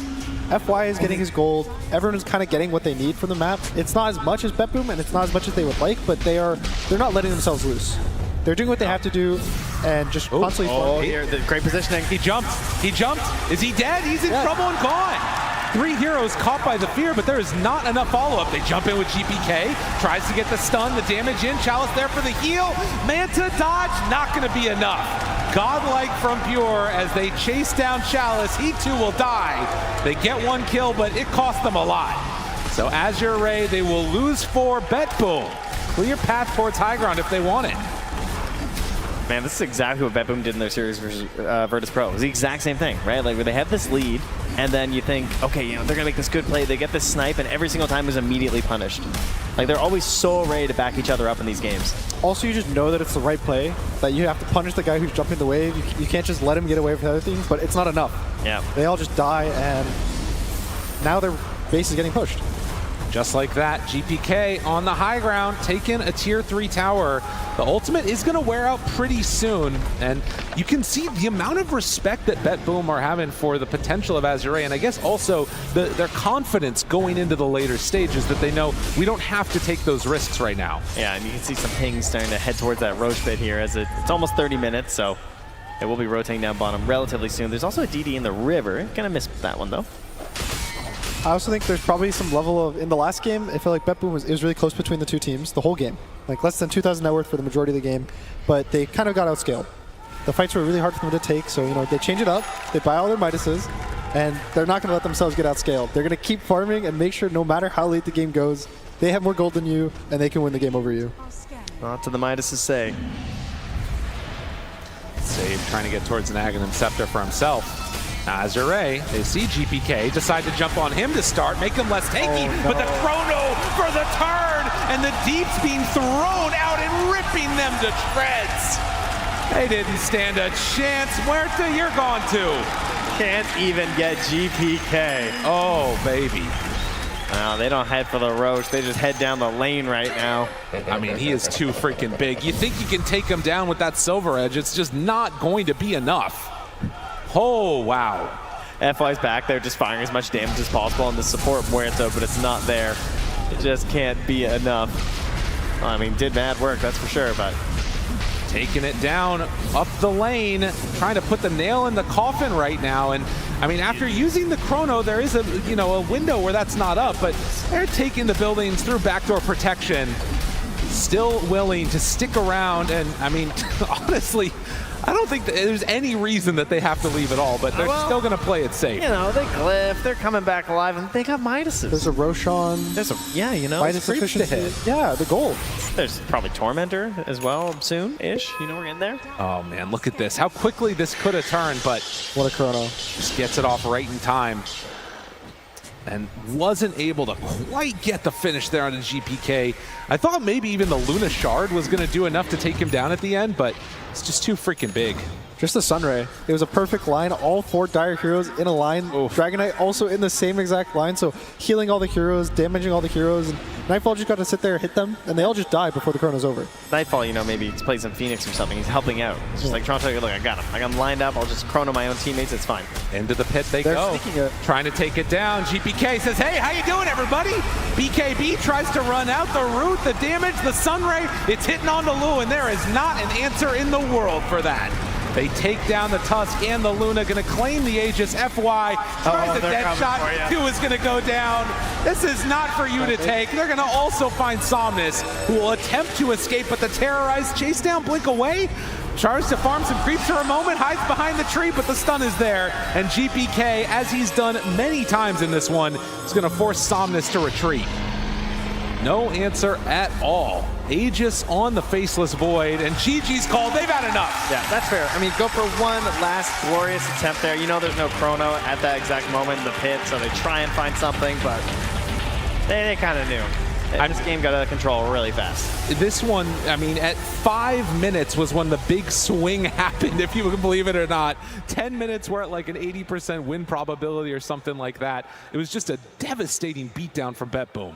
I really like how they did their lanes this game. I think they had winning lane matchups for all 3 lanes, so I think the draft was really in their favor. I would say, you know, how the game looked is how the draft was going to play out. Yeah, not a lot of surprises there. Wow. Getting a little bit of love from the crowd after that impressive showing in Pure. The young player feeling a lot of it right now as we head on over. I mean, this, again, you think about the mentality of a team.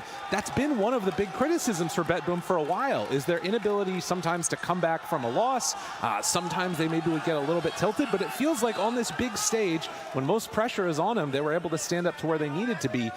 Do you think in game number 3 we're going to see anything remarkably different? Is it the same type of dynamic? I think they're getting pretty fired up. That's what it looks like to me. You know, Pure there, he's coaxing up the crowd here. He's feeling good about it. If anything that I would expect to see change, it should just be straight up better lanes for Azure, right? Like, you feel like they're going to put more focus into that. Maybe just focus a little bit more on the idea of flex and the possibilities of the matchups that could occur. Right. And, you know, probably not such a bad puck game. I think giving the puck gets counterpicked, Dawn gets counterpicked by Void. That's all the number ones. It feels like they got really counterpicked in those lanes, and Chaos Knight's probably strongest laner, just blind pick right now in the whole game. Yep. And so they give that away too, so they don't really have a response to the offlane Chaos Knight, and it didn't feel like they had any responses. They just kind of picked their best heroes, and it didn't really work out. Support duo as well, you know, That's you how can it lane goes. and finish.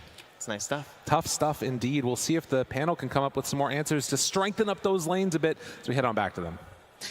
Thank you so much. This series is now tied 1 apiece. We're going to be seeing a game number 3 for our second series. So Betboom, they were dominant in this game. They actually took game 1 personally, and they said, we are not going to get 2-0. This is not how we are going to go out of TI. So Owie, Betboom coming in with a fire in themselves, and this lineup just snowballed. There was no stopping it on the side of Azure.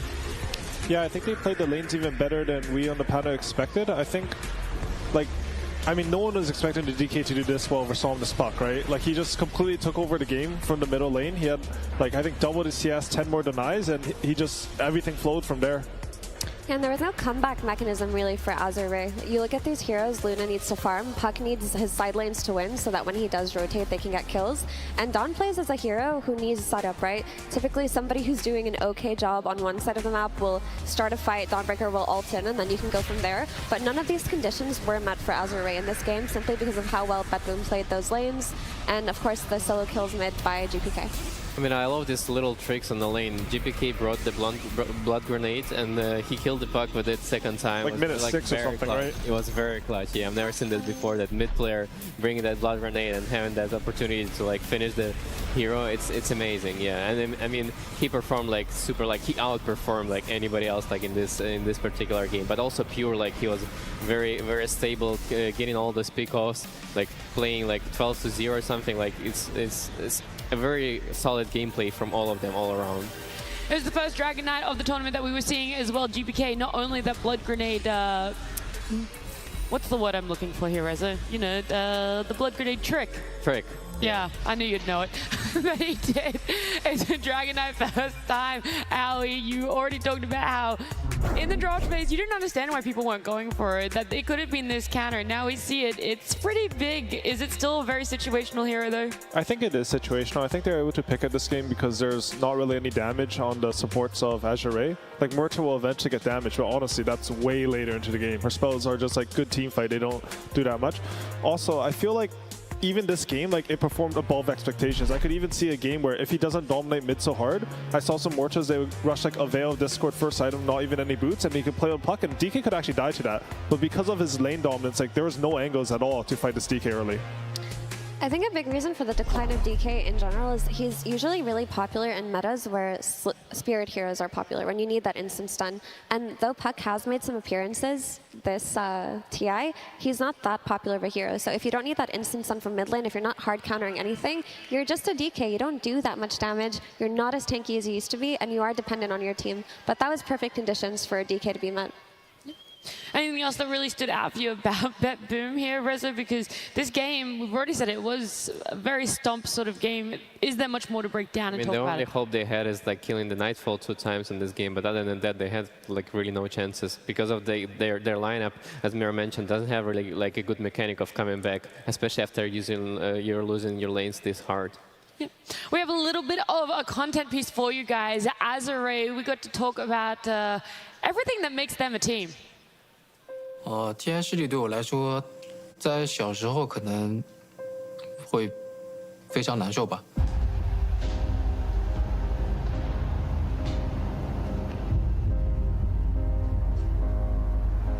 但是自己渐渐长大了，也释怀了吧，觉得自己只要尽了自己的全力就好。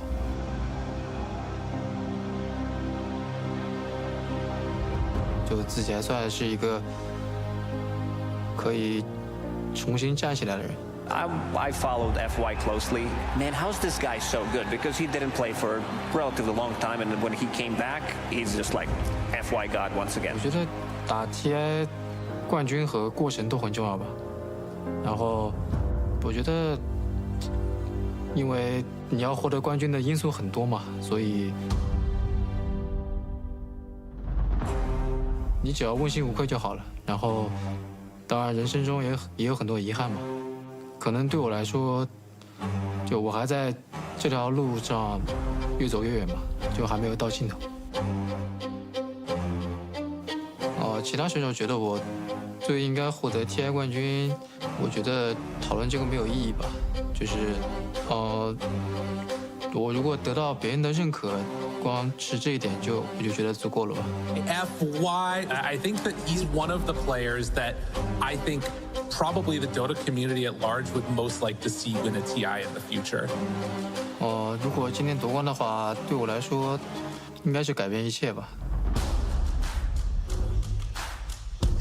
FY, I mean, the dream is still alive. He wanted to prove, he wanted to climb higher and higher. And Effie, the Chinese Dota fan that you are, how much would seeing either LGD or Azure lift the Aegis be?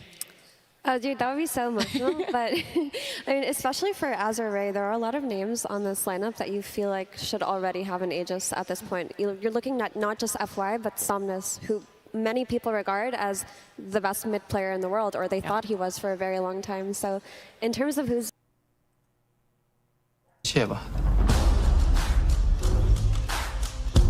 FY, I mean, the dream is still alive. He wanted to prove...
The meta, knowing hero matchups a little bit, do you think that Azure fell too much on comfort for heroes in game number 2, FE, and that Betboom are such an adaptable team that those changes between game 1 and game 2 are going to now give them an advantage for game 3 unless Azure come out with a strat that we haven't seen yet in TI?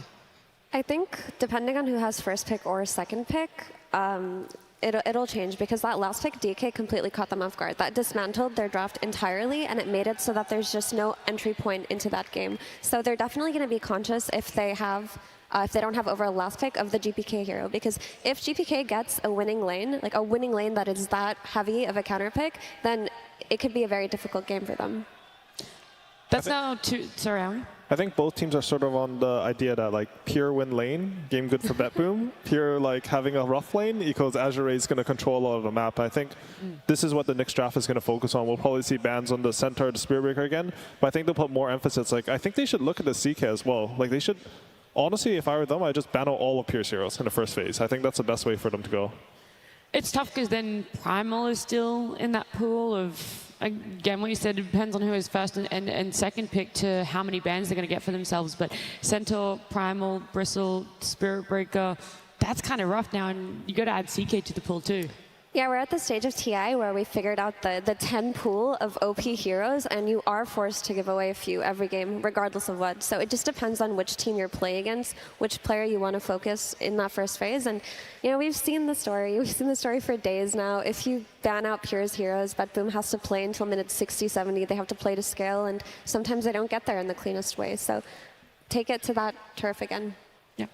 We are not really seeing Primal. Do you feel, Rezo, that he is in that realm of being hard to counter, hard to break down, or have people played so much emphasis on him that maybe it's time to let him back into the pool? Maybe we need to see if he's still a broken hero. I don't think so. I think I didn't even finish my question and you're already shaking your head. I think the hero should still be banned. Like, I mean, we've seen a video about how broken heroes are, and like a lot of people mention the Primal Beast because it's really hard to play against that. It's the meta of like Blade Man Haro Tarask, and he's excelling at that. He was the first one who was like, you know, doing all of that at the first place.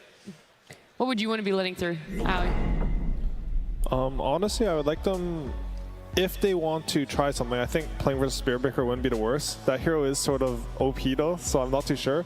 I don't know, Dota's, when it gets to this late in the tournament, it's just so weird because we're both seeing like all the OP heroes, but we're also seeing like some new picks come in at the end. Like you get to more refined strategies and niche picks. We saw a Razor in the Liquid Gladiators, we saw like the DK here. So I just want them to sort of innovate a bit on their picks on Azure. Maybe they have something hidden, something, you know, we saw Necro already, kill some tanks, maybe they have something more like that. And to me, it seems like the team that is doing this innovation is actually on top of the, on top of the game, because like you see this DK, he won the game for them like almost alone, right? So you see this Razor as well from the Duratio, like he was doing such a good job in this game. So whatever teams like this, and it's also like those heroes are coming like from the flow state of like drafting. You're not like preparing for them specifically, but it comes like to the mind like that, like this, and it's in this state of flow. It's just like it's really brilliant ideas. Yeah. I mean, we saw yesterday Azure are definitely capable of that innovation that their region is famous for right now, but they did run a mid-snap fire with the support Clockwork, and they had a really great early game up until the lead was thrown, so maybe they'll go back to some of the more interesting mid-picks. I think for sure they need more damage, right? On their 2-4-5. I feel like this last game, they didn't have any play options. I felt like they were even like clutching every opportunity. They stole Roshan, they sniped Tormentor, they clutched 2 kills on Nightfall, but there's just not enough. It's too hard to do these moves. I completely agree. This is the meta of like high damage supports, and they need to be looking for that as well. I mean, unless FY is playing really sick Tusk, which he did in the first game, I think they need to be looking for the more damage on the supports. Well, our players have now walked out. They're in the booths. They're going to be warming up. They're going to be trying to think about what they want to do for this game number 3 in a best of 3. And while we give them a little bit of time, let's have a closer look at Betboom.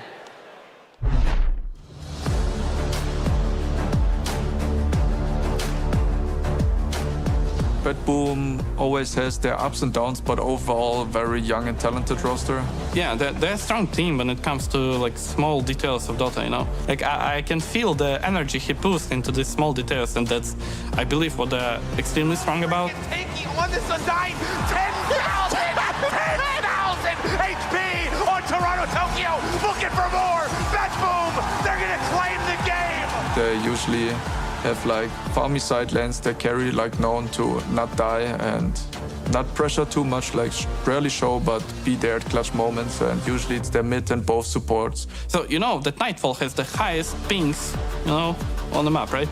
And I remember when they were playing the official match, Toronto Tokyo making like slightly bad move, like it's just like maybe 1 centimeter or something, and I already see Nightfall is ping like, bro, bad move, you need to right click this guy. Specifically the scariest offlane. I think all of them are really good laners, but I think the pure save lane is really terrifying.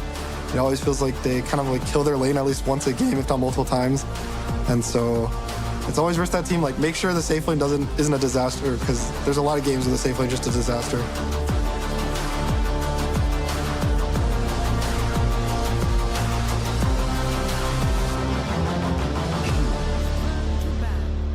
A strong-looking team, and we got to hear from other pros, other people playing at this TI, just how strong that offlane is. It's a narrative that we keep pushing, but more importantly, apparently Nightfall is the ping master on that team. We thought it was going to be GPK. It's Nightfall all along. But I mean, I guess it makes sense. If you hear from any pro player talk about Nightfall, talk about playing pubs with Nightfall, they say that he's communicating for the entirety of the game. His mic is just open mic, and he talks, and he micromanages his entire team. Well, look, I'm ready. We got to get this series going. We need a game number 3, and we need a draft for that. Azure Ray versus Betboom T. Game 3. It's elimination on the line. It's the difference between being top 6 and top 4. So these teams want a win for themselves. They've proven that they can do it. Game 1 and Game 2. Game 3, though, this is where it really matters. We're already a little bit along in our draft here, so our first phase bans done and dusted. And now I see this like Chaos Knight. That importance has been placed on it, but still a Centaur band out. You're bigger in the pool. Yeah. Also, what you were talking about, Ali, about them lacking damage, they fixed this with the Phoenix, right? They kept going for that first phase Muerta, but it just wasn't working out for them in terms of a support that scales. So do you like this adjustment?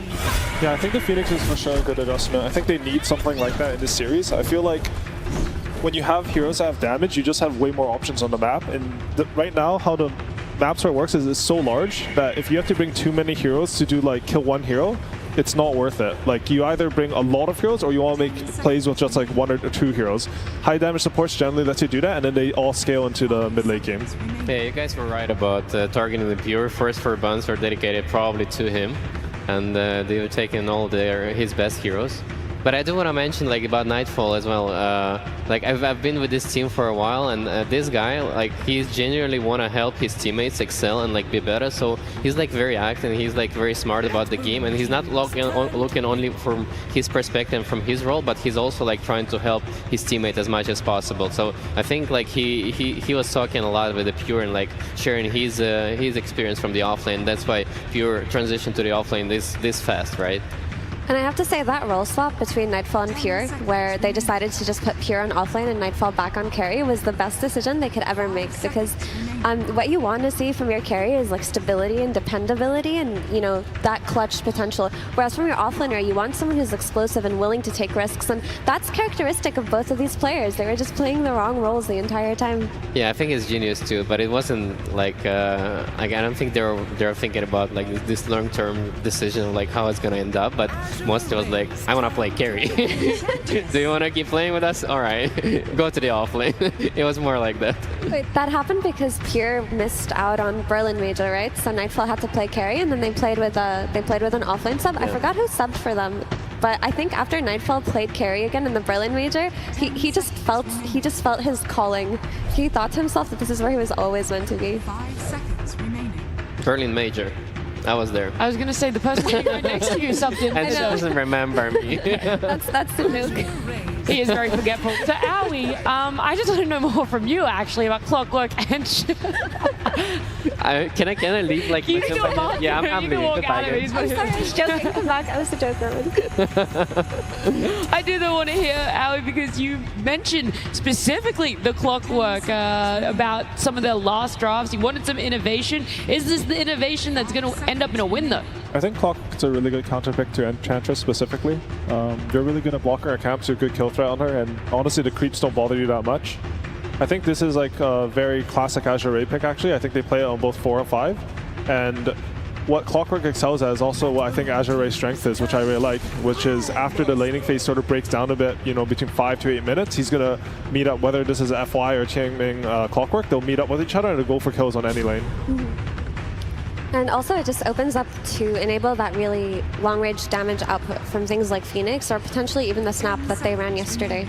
I like it a lot, definitely. It also just enables the rune security and maybe a bit of a means to shut down GPK.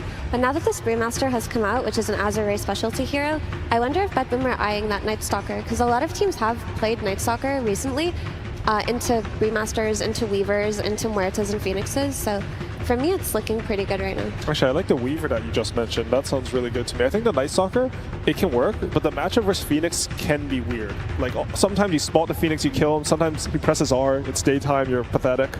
But generally, honestly, I think that matchup's a bit overrated from Phoenix's side. I think Night Stalker actually has a lot of angles. I can see the NS and the Weaver here. I want to see the Night Stalker. We talked about the start of this series 2 games ago, and I'm just like, surely this is a Betboom specialty, especially with the rise of it being picked up. But instead, Morphling. I mean, Morphling has been looking pretty underwhelming, to be honest. Like, I didn't really see a good games with it. Like, even 23 Savage, he was losing with Morphling. Yeah, I have the same impression of Morphling. I mean, I think his Aghanims is completely pathetic now. Like, this Eggs does nothing. The illusion dies instantly, takes 400% damage. So they sort of took away what made him so strong at the Bally Major Morphling tournament. However, I think it is a hero that can be very hard for Azure Ray to kick out. It's a hero that if you want to leave Chalice alone, like Morphling will get 4 CS and denies every single wave in a hard camp. And that can punish someone like a Brewmaster who, you know, Brewmaster, we've seen this tournament, at first it was like super high value, first pick, everything. But teams will start to counter it with like these Weavers, Night Stalkers, heroes where you can't just ulti and kick them out. I think Morphling might be one of these heroes as well. I actually agree with that, because I remember during the Riyadh Masters, Faithian was talking about 2 carries that he thought would enable you rotation to mid lane, which are Morphling and the CK. And when you have supports like Enchantress who want to leave you alone, these 2 they fare very well in terms of self-sustenance and being able to CS on lanes. I think they chose to go for the LC here just because they're afraid of the PL, which already, like, you know, they play PL against Morphling. It was pretty free game. So this is like preventing the PL from the Azure Ray's side. Block pick, basically. This is like one of Pure's best heroes. When he first transitioned to carry, I think he was playing like LC pretty much every single game. It's very low pick this tournament. I don't know what it is now, but I know I was doing my draft prep. It was Only like two picks. Yeah, 2 games. Yep. Yeah. And I think it went 50-50. I'm not sure. Might have lost both. Can't remember. But it's actually a hero that kills a Phoenix Egg pretty well. Yeah. I think something we've seen in this tournament is like there's this weird like choice like, oh, do we want to counter the Phoenix Egg? Oh, I don't know if I want the Snap for support. I don't know if I want these like heroes. They're not as meta. But Legion Commander is another hero that sort of used to be one of the big counters. I think we don't see him as much just because of the supports that are in meta, like the Pugnas and Shadow Demons, and those heroes are really hard to play against as a Legion. But this game, they already see the supports, so it's a pretty good game for LC already. Usually he's quite committal against like these Heart Blade Mills as well. Legion's typically like you dual summon, you burst them, and then you look at the fight, right? You want to be able to burst at one guy. You can't really do that to these Heart heroes. But honestly, with a Murta and a Morphling, like you will have damage for this eventually. But more than that, I think they're pretty much just playing for their side lanes here, right? Like they just want to have as strong side lanes as possible, stay in 3 lanes and pressure. I think we'll see like them picking a really strong laner for GPK. Again, they have the second pick, so they'll have the last pick here. What is going to come as a carry? Like there's very little heroes that left that is good against LC, right? Maybe there's a Luna. Luna's for sure not bad. I think I have a You got your list. heroes on it. You have no more excuses, Howie. Yeah, but I still don't know. Give me the best option. Yeah, me neither. I mean, I would still consider the PL, to be honest. I think other than LC, it might be... Oh, no, never mind. They have the very last pick on the Betboom as well. It's going to be too hard to play PL. Don't you think Weaver could lane against LC pretty easily? Weaver can do pretty well in that lane, I think. Also, Lincoln's Buyer, right? And it's not the most easy hero to counterpick when you have 23 like Azure does. I think Weaver is amazing. It's a pretty good suggestion, for sure. Also, on the topic of you guys saying why LC fell out of meta, don't you think that in these longer team fights, something like a Brew could be very disruptive to the LC duel? Because like the cores that are currently showing in the Kunkka, and then of course the Brew that's going to be split, are not going to be easy to take down if you're an LC. Yeah, it's just really hard with this LC to commit to these spells, right? Like he'll think, oh, I have to duel the Brewmaster, and then there's an egg, or I have to duel the Phoenix, then you're dueling a support, and there's still the Brewmaster ulti. Yeah, it honestly, seems like there's a lot that he has to deal with here. I'm honestly not sure why Legion is so underpicked though. I feel like the hero should be pretty decent. I think it's like pretty high win rate in pubs, like maybe like 53% on track or something. Like it's not a bad hero. Is man kicking? Oh no, never mind. Yeah, bad. It's not in the pool. Yeah, I think the standard bans when you have the Kunkka mid are like the Monkey King, the Necro, and then people sometimes look at the TA with some meld build, but I'm not too sure if it honestly, Betboom might do it, but I'm not too sure if it suits their lineup that much. Oh, Invoker into Kunkka. A little bit shocked there, Howie. It's just usually picked the other way, but I think it can be a skill matchup. Like if GPK is really comfortable in this matchup, he feels like Invoker's a hero that's going to allow them to fight later on. And I mean, he has had really good Invoker performances this tournament, so I'm excited to see that. Also, I feel like he might go like 2-2-0 and then start getting Sunstrike, and they'll have the dual Sunstrike, maybe even earlier, and then that could be really interesting. I think that's the logic they're going for, because when you were talking about how it doesn't feel like LC had enough damage, like maybe with the Muerta it is enough, Invoker corrects that with Sunstrike, even if he is having a hard lane. And if he's having a hard lane, they have the self-sustaining side laner so that Enchanters can rotate in and maybe help the Invoker play into the Kunkka. I actually think Invoker is going to go cross-wax because they need this Vessel running around here, because those both spores in the side lanes, they're going to just farm and they need this active hero, and they can't really afford to have a Sunstrike. But I do like the Betboom lineup of this Invoker pick a lot. And it's game 3. You come out with your signature heroes, right? You bust out the LC for Pure, you bust out the Invoker for GPK, and you hope for the best. Azure, on the other hand, are doing the same thing. They got their Brewmaster, they got their Phoenix, they have good team fight, they have their Kunkka. They're also confident in this game 3. Well, look, if you're going to get eliminated, at least do it in style. At the end of this game, one of these teams is going to be eliminated. We'll see if it's Betboom or if it's Azure. As we head on in, it's game 3. Unbelievable. Right behind us, there is a crowd that is screaming out a lot of things and got some great signs there, too. That one was amazing. My goodness. Yeah, they're battling now with about 8 Betboom fans who will go to the section next to them and also scream as loud as they can. And let me tell you, there are only 8 of them, but they got heart, okay? The signs aren't as cool, though. That's they true. have moving signs. Yeah, they Azure, I don't know. That's a big. They got like the LEDs going on, you know. I like it. No, they had cosplayers down here too. It's a big contingent back there cheering them on. Well, and I will say that also this is one of those drafts where I feel like it could go either way. Was there anything that really stuck out to you? The panel really seemed to focus in on this Legion commander as maybe a pressure point where they could run into some issues. Do you guys kind of agree? What's the thought here? I honestly think the 3 cores for Betboom were all a little strange to me. I think the Morphling instead of Weaver, which we've normally seen as a brew response. Legion in general this patch has been kind of undervalued. She hasn't won a game at this tournament yet. And the Invoker into Kunkka, which is generally when you pick Invoker, that's the first year you ban. You ban the Kunkka for this lane matchup. So it's something I think they're trying to go comfort, is what they talked about. The Invoker's very comfort, Legion's very comfort, Morphling. So they're just doing their own thing. And they don't really care about what Azure is doing, and they're just saying, like, we're going to outplay you in the lanes, no matter what we pick. Yeah, I think the Morphling is interesting because it does check off a lot of the same boxes of the Weaver. Like, it's a similar idea of you're going to have this overwhelming damage, mostly later on versus the Pandas. Like, I kind of picture that point in the game where, like, Pandas, like, in between, like, 12 and 18, and you just, like, split, and the Pandas just die. Because Morphling's, like, right-clicks them all down, which is pretty brutal. But the laning stage itself shouldn't be as bad as what the Brewmasters have been experiencing versus the Weaver. Yeah, the big thing with the Weaver is you're able to kind of dodge all the slows from Brew, dodge the Cinder Brew from just ticking you down, and constantly just go on the Brew as well and poke them. But the Morphling doesn't really have this ability to have like a disjoint tool. You don't want to use the Waveform off cooldown. It's way too much mana. So I think the laning honestly won't be that good for the Morphling unless, you know, there's the Toronto-Tokyo on the Enchantress. Yeah, that's true. Does this thing. One of the things that I think about, you know, sometimes there's these iconic moments in Dota that kind of happen, and one of the big things that always stood out to me was Somnus saying the word Kunkka as his answer to the Invoker that Tops and picked all the way back at TI8. Now, picking that Invoker into it, Aoi was talking about, the panel was talking about this entire dynamic. We saw GPK put together really solid performances against Kunkka before. Is it the universal change that's made this matchup better? What do you think it is? Yeah, Universal plays a part. Now you can buy Wraithband on Invoker, which gives you armor to kind of stop this harass. I also think just in general he has more damage. You can buy Bracer and Wraithband, so you have more abilities to feel stronger in the early game. And I also think that people have gotten better at the matchup, just better at hitting the Kunkka, better at dodging the cleaves, and just overall, I would say it's like a skill-based matchup, like AUI said. So I'll be interested to see how GPK gets out of this lane. He's shown a lot of skills on Invoker, that's for sure. And I had a couple deathless games there where he was dominating yesterday.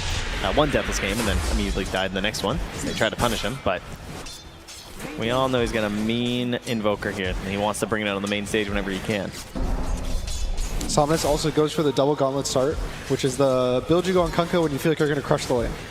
It makes your bottle or bracers like really slow, but you have so much damage for denying and harassing that when you do this, you really want to win the lane. Yeah, and you so want to clutch up he's very confident about just how this is going to play out for him.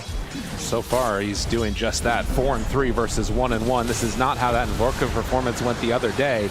We'll get a couple of CS there with that Tornado, but could be a bit of a tough one for him as this gets into the later stages. The other things to sort of keep our eyes on are going to be a couple of heroes that we haven't seen a ton of, at least so far, and that's, again, the Legion Commander. So Pure needing to deal with this early pressure, although there is already some good damage out. Gets hit by the Blood Grenade, and the overwhelming odds almost enough, but the Stick Charge keeps him alive. I feel like we've almost seen more Clockworks now into the main stage than we did in like the road to TI. And, you know, we've had a couple now popping up here, and you can see kind of a rough matchup versus the Muerta. As you're like level 1 especially, you're always trying to batter yourself as much as possible. Oh, and the calling, the chase, the push back. Oh, low, but not dead yet. Silence. Just barely able to get that separation, but you can see how aggressive you're capable of playing as Pure keeps on hitting these multi-hero overwhelming odds. Just dropping his items and regenning. He knows he feels very confident here under their tower right now. Really getting the most out of this hero, which is what you need. Again, a winless hero here at TI, but if you can find the right situation, maybe this will be it. But gotta imagine a lot of that power is going to be in the early game, because heading in later, sure, there will be damage. You know, you got Morphling, you got Muerta, you have an Invoker there too to try and juice up even further. But we've seen how tanky these cores are able to get to, and just choosing your dual target looks really hard in this game. Just how long fights are. It's almost never like a dual kill one hero, keep going, keep going. It's a dual, hope this guy dies. Oh, he's only half health, guys. Let's see what happens now. But now your guy doesn't have an ultimate, so I'll be surprised to see what they do with it. I think Invoker, they talked about going Exort, but I think Exort's kind of weak right now, especially when you don't have stuns in the lane for early setups. So he'll probably just go the standard Quas Wex and play to just kill heroes with the Vessel. Well, we'll see if he can even get to that position. So far, we talked about the need for Azure to win their lanes or at least come out a little bit more even. Mid is definitely winning. He is 17-7 versus 10-3. Somnus wanting to get some retribution after what happened to him in the last game. that puck performance. It was painful seeing him get taken down at those early levels. It's so much confidence going into this matchup that we've seen, you know, counterpick so many times near elimination game on the TI stage. Like, he wants this Invoker that badly. There's definitely a level of confidence where you'll ask for a hero in a matchup that everyone else knows is bad on your team, and you say, I would Invoker, and they're like, don't they have Kunkka? Don't you always ask for us to ban that hero? But there's definitely a level of confidence, especially when you're playing on these big stages where you just don't really care, and you know you're going to own no matter what the situation is. So he probably even feels that if he loses the lane, he has the right hero for the game. Yeah, fair. That's got to be the big thing for sure. Oh, and in the meantime, down bottom, they do manage to find a good dead shot on Save, and that's going to be first blood. It's been looking great on the dead shots so far. I think every single one's connected so far. Yeah, making that always nice and easy. The right angles too, to push them either back or farther away from the Legion when he's battery assaulting. It's just been really nice to watch. And you know, that's got to be the biggest pain when you see this Muerta supports, right? When they miss that, it's 120 mana. The mana pool is pretty weak. You're always seeing them like with the clarities and the mangoes. So every time that you're connecting, it's just so huge for keeping this pressure up on the laning stage.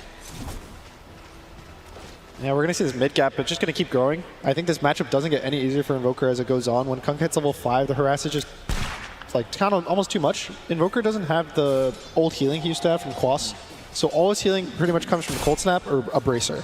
So once he gets to this half health, he never will go back up unless he buys more regen, and it doesn't look like he's doing it. So I'm honestly going to be really worried for how they kind of play around the mid, because I think they can collapse on mid with the Phoenix and the Clockwork at some point really fast. Good job forcing him back with the cold snap there. That's one of those moments where if he gets uncontested behind your tower, suddenly you're also eating Tidebringers while you're right there.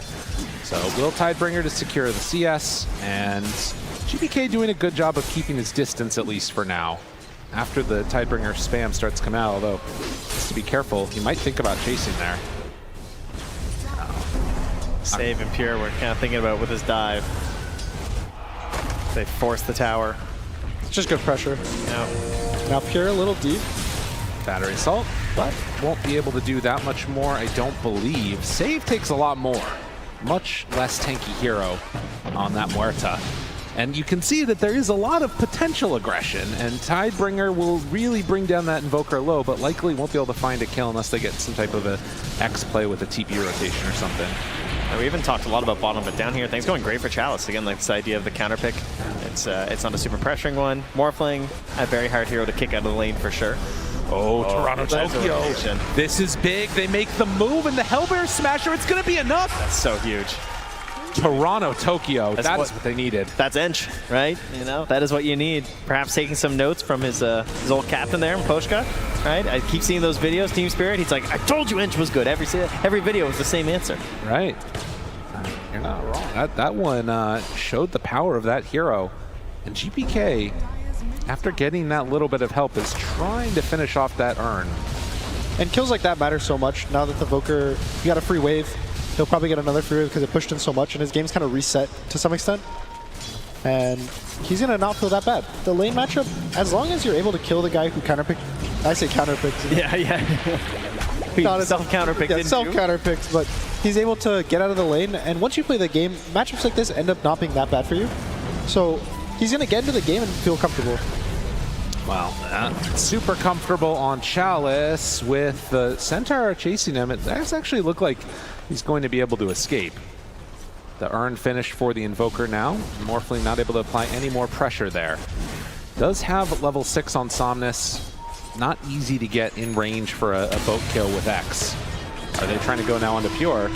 Gets some separation, gets caught now in the cogs, and no, he walked back in and is just going to die for it. Yeah, Save was busy grabbing the Wisdom Rune for a little bit there. So Pure all alone, trying to get some safe XP, and not so safe. It was really good cogs. It split him from the creeps, so the creeps couldn't take the battery assault, and he just went down because he was completely alone. I don't think he was expecting that to happen like that. Toronto Tokyo maybe thinking about another move in here. Does have Chalice in his sights. Hadouken! They move in, a couple more hits, an easy bring down. Enchantress, very strong hero. And FY now going to be chased by the Ench and the Satyr. Well, the X marks the spot. Control is onto Muerta on the top side of the map. Still dropping low. Save is going to fall, but FY tries to dive. Again, Hadouken is going to be back up. Can they manage to quite hit in time? No. He's going to TP out of there. This is really good pressure though from the Enchantress. He saved mid, he saved bot to some extent, And now he's kind of having 2 comfortable lanes, and he can kind of choose what he wants to do. Usually with Enchantress, you have 2 plays. It's either you constantly pressure towers with your creeps and just keep going forward, or you farm and get greedy. We've seen Maposhka at this tournament destroy games on his Enchantress, like going carry mode pretty much, and just, did he get a Rampage or just, it felt like he got a Rampage. Yeah. And so he can kind of do whatever. He's freed up himself and his whole team to just exist in the game and be happy. And when you don't get these plays in the lane stage, it just feels so much worse. So really impressive stuff here from Toronto Tokyo. Oh, good hogs. Able to get him just in time, not able to hit for the calling, and with the boat down, that is going to be a kill. So Somnus, then he went up and now looking for Chalice. They bring him down too. So a 1 trade apiece. And that's closing in on the level 6 here. Only a little bit of XP to go for Pure, so could try and get something. We talked about this duel being maybe a little bit not super solid in this game, but in the earlier parts, you know, when these heroes aren't super tanky, sometimes you can catch people off guard. But again, there's not going to be any Sunstrikes. We are still just cross-waxing here on this Invoker. I also like that he's going to finish the Vessel before the Midas. We've seen some Invokers go the greedy, where you go the earn it so you can tell your team, like, I can rotate, guys, it's all good. But then you go back to the Midas. I think him going for the Vessel is really going to matter if he wants to kill the Kunkka, if he wants to kill the Brew or the Phoenix even. Just there's like heals and so much HP that they have in the early game that the Vessel will let them kind of chew through that. They have a ward in behind on the tower here. Giving them full vision. This is just a... He's low mana. They want just the out of range. There's no way that he gets away from this one, surely. Zero's good, but is it going to be that good? Well, Meteor is down. Somnus will fall. GPK not going to be caught by Tian Ming, who's running through, and now he's also in trouble. They have FY in the area. The Icarus dive does do some pretty good damage. With the Hurricane pullback in, FY, he went too far. The duel is there. Oh. First one claimed for Pure. Very nicely done. Don't see that too often. They're really early dual kills in the mid lane. So well done from Pure. We see the confidence with the Invoker, right? They kind of knew it. I think they probably knew what they want to do with the Enchantress of bringing her mid, bringing a creep mid, pressuring the Kunkka, not really worrying about the early laning stage. And now his game is great. It's pretty much he's evened up with the Kunkka. He's killed him twice now. He has no worries in the world. He has his Vessel. And oh yeah, just play the game now. Betboom definitely getting what they need out of this one. And 10 minutes in, you have really yet to put any type of meaningful pressure onto Nightfall for this Morphling. I mean, he's level 8.5 and Chalice just hit 6. Yeah. And again, much like the Weaver, I mean, I don't think you're going to solo kill on a Morphling here. You know, this is one of those carry matchups that you can't really threaten, especially when he's 2 levels up on you. So kind of a hard situation here for Chalice to figure out what to do. Because your Kunkka is also just trying to finish up Blade Mail, but I mean, he's got the boat, so looks like that's going to be oh, they have Hookshot too. All right, so some things are coming together here for Azure. I think even killing the Enchantress, if they get it, is a good kill for them. The Enchantress killing spree, so they get the little extra XP, but it might just walk right past her. And also, you know, there is waveform here too, so it's not even a guarantee. They see the Rocket Flare, and now they go the Enchantress while they're also going on the other hero. Well, it didn't really look super clean, but it should be enough to take down Toronto Tokyo in the end, I would assume. Us? Although, wait a minute. The dead shot does a good job, but the Tidebringer hit. Nicely played by Somnus.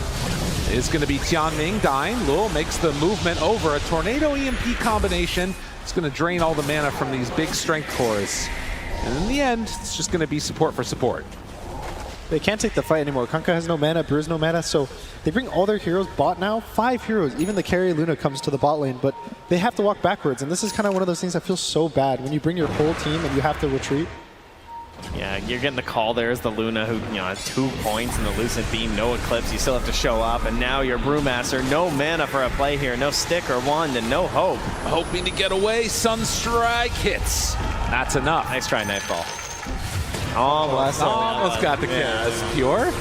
Do they have anything to follow up with this on? A lot of TPs. No, as a matter of fact, he is probably going to get dueled here. The duel, the turn, a couple more hits, a dead shot, and another win for Pure. This GPK Invoker, 4-0-3. Well, that's a counter pick matchup anyway, right? True enough. Who needs to win the lane? Yeah. Just need Toronto Tokyo on Enchantress. It's a team game. That's right, that's right. Trusted his support to gank him mid, so he was going to win the game as a team. Toronto Tokyo was a mid player for a long time. He knows how important that one is. He knows how to keep his mid player happy. Right? Exactly. And that's what's important. That's true. Keeping the mid players happy. Okay, you can agree with that. That's good. Greatest lesson of the day. Guys are like the rock stars, you know, the front. Well, 9-4, 2,000 gold lead. Again, in this elimination match, I do kind of have the wondering at this point if you're sort of, as Azure Ray, feeling compelled to push the tempo. You know, I look at their lineup, and Luna going late game can sometimes be a little bit dicey. You're playing against Morphlane, which is already a scary one. How concerned would you be right now for Azure Ray? I think they shouldn't be concerned right now. They should be concerned about 5 minutes. The Luna still wants to use her like flash farming ability to actually get the items to take the fight, and I think just bringing her to that bot fight really hurt their game. They should let her get a bunch of gold before these fights. Well, nice. Trying to run away as they're going to lose another one. Tianming is just right there, killed off Toronto Tokyo, but they weren't able to find Lul, which was probably the kill that they were looking for. Yeah, it was a good smoke break. So he actually protects his carry. They're now able to farm the other lanes because so many heroes showed top. And it's, you know, all of this is to delay the game. They need to delay, I would say, until like this 15 to 18 minute mark is when the Lunas usually shine. They get the Manta and the Shard, and they become really tanky. They can take towers, they can take objectives. And before then, I don't really think that they should make any crazy moves. Now, Betboom are going to keep it up, though, already purchasing up another smoke there for save. Just try and keep up this aggression, and Chalice desperately trying to get back in the game there with that Midas. I mean, so much of this game, you know, looking at this Brewmaster, will he ever become this big Brewmaster? Who gets the Radiance? Who gets the Manta? You know, is that something he can even hope to achieve in this match? Or is he just going to be struggling this whole time trying to lift up his Luna? I think that's always the worry, is that Brew is, even though he's people go greedy because he has such a strong teamfight spell on his ult, and you can't use items during his ult. So it doesn't really matter what you have as long as you get it off. And that enables people to go this really greedy Midas into Radiance. But the issue is sometimes you lose the game before you hit that timing. Yep. And your Brewlings will die. I think, like you said, they have so much damage to kill the Brewlings in this early game that it's not even that easy for him to fight if he gets it off. And so it's a little concerning that they have this really slow draft and Betboom has so much early game pressure. Well, and that was very much the recipe for disaster in game number 2, it felt like, for Azure Ray, was that Betboom just got everything that they wanted early and then also had those tools to close out a game. Now, Chalice is going to get, well, he's in the area here, but they might try and wrap on him. All of Azure Ray is gated behind Nightfall. They scanned it, though. They know they're back there. And he's immediately going to try and run away. Doesn't have a morph, doesn't have a point for it either, and they go for him. Nice play. Tianming able to get him! And just like that, Azure Ray back into it. Wow, even with the scan, could not escape. That hook shot, I think, was blind, if I'm not mistaken, too. The flare was a little bit further to the right. I mean, that flare, you know, it got nerfed. It's hard to see these days. Also, really good read for Betboom, I think, to cancel all the TPs instantly the second he goes down. We've seen a lot of times, or especially around the safe lane, that they TP to try to save the guy who's getting dove, and they all end up dying, and it's a horrible, horrible defeat. But here they lose the Morphling, they lose the tower. It sucks, but they can keep playing the game, and they can keep feeling strong. Still only 1,000 gold separating these two teams. And while there is no tier 1 tower in the mid lane for Azure to protect, you can't really allow Betboom to just step really aggressively forward and deny out farm. Lo still has not been sort of forced out of the Ancients yet, but a boat, oh, this would be huge! Does it get any time? Yes, they do! Somnus, when they needed him most, comes out with a clutch one. Oh, the back-to-back kill. Oh, but wait, will they get one in return?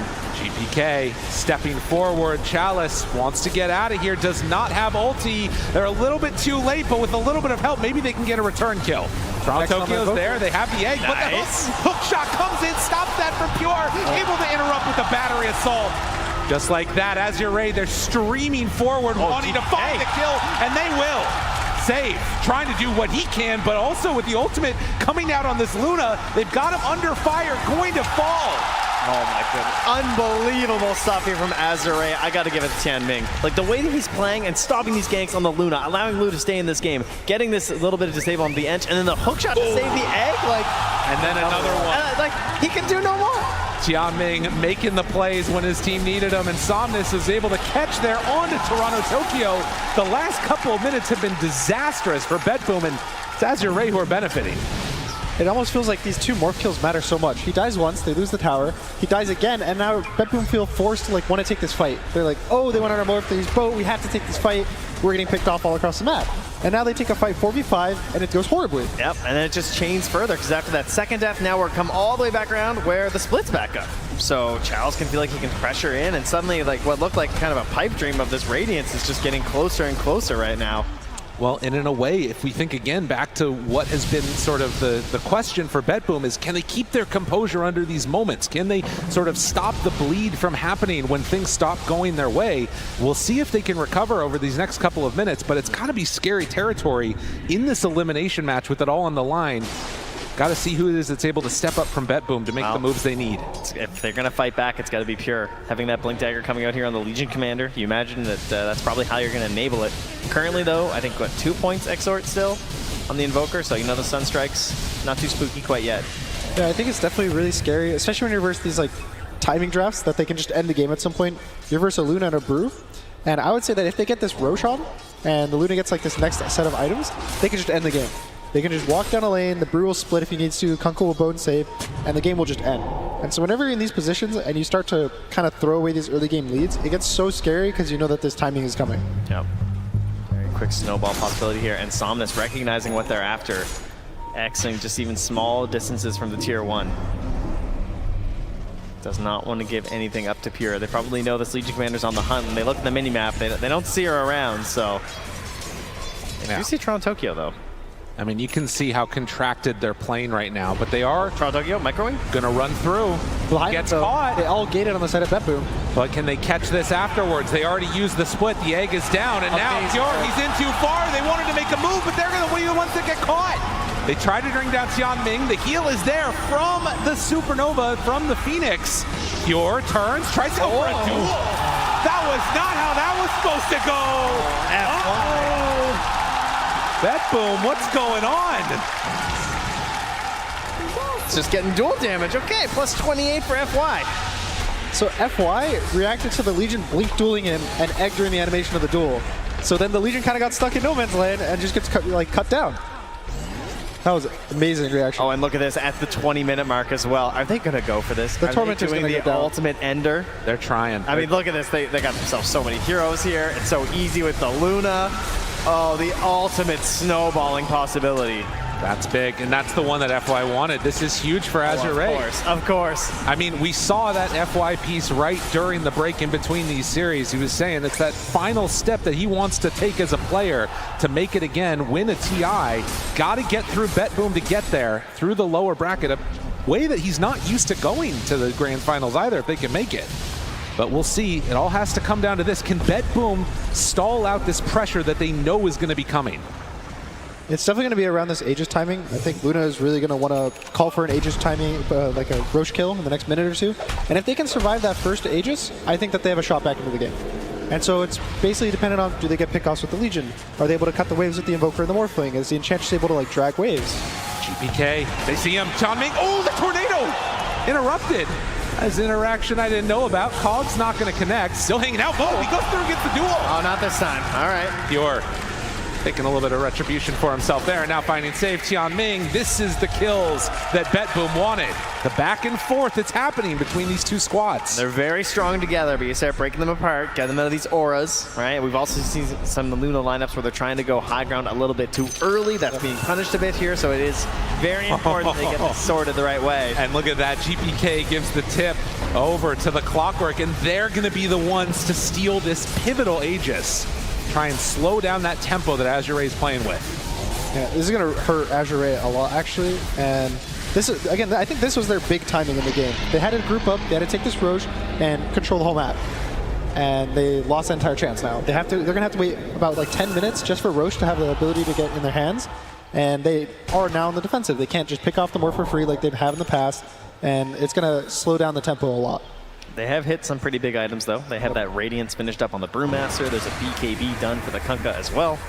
Somnus then going to comfortably head towards the Water Park there afterwards with the Aghanim Scepter, Torrent Storm. So they have some good solutions coming in the future. But yeah, this idea of just, oh, we're going to like break the map wide open, crush these tier 2s right now with this Aegis has been removed by Betboom. And now they're just going to have to try and lick their wounds a little bit here. And Betboom does indeed get back into this game as the BKB also nearly complete here for Nightfall. Oh, a little short. It's okay, he's getting them anyway. As they're going to claim this Tormentor here for themselves on Azure. So we're talking about the need to kind of sit back and chill a bit, but do you think that for Azure there is any temptation to try and make some type of a pressure play for a few of these tier 2s, or do you just strictly stay on your side of the map and farm? I definitely think, I don't know necessarily tier 2s, you don't need to force it that hard, but they can take the fight. I don't think the Aegis matters. The Brewmaster is really strong at the Radiance timing, Luna is really, really farmed, so they can take the 5v5s, and the Aegis doesn't matter. It just, they can't do the extra step where you take everything from them. They're going to take, 80, 90%, maybe hopefully pick off some heroes and take some fights, but they have to do it, reserved. A Sunstrike there, scouts out Chalice, and perhaps they have an idea. Is this player going to hit them lurking? Oh, no, okay. All right. He's just pushing the wave out. But, I mean, they have been waiting here a while. Right. I think at this stage, if you're Azure, that they're waiting on a high ground, so they won't go for it. Now, there is instead a smoke play coming down bottom. Luna Illusions pushing that pressure. Now, Toronto Tokyo is probably not the kill they're looking for here. But if they make it through that gate, you're going to feel really safe on the side of Betboom. Now, instead, they're just going to push out bottom. Maybe they are going to be going for it. Well, they better hope they don't come through that gate. Some bad news for Pure. It's probably just going to be a chill tier 2 push. They're in this ball, so Betboom doesn't really have a reason to go and fight them. They can just take this as time to farm all of their other items. They're behind in gold. Even with the Aegis advantage, they're down 7,000 gold. So everything is still for Azure Ray. But again, Betboom can't hit their timings. They have so much damage in this mid to late game between the Morphling, the Voker, even the Legion duels, so that they just need to keep kind of farming their items and avoid this Aegis timing. And we'll see how many more Midases we'll have to count.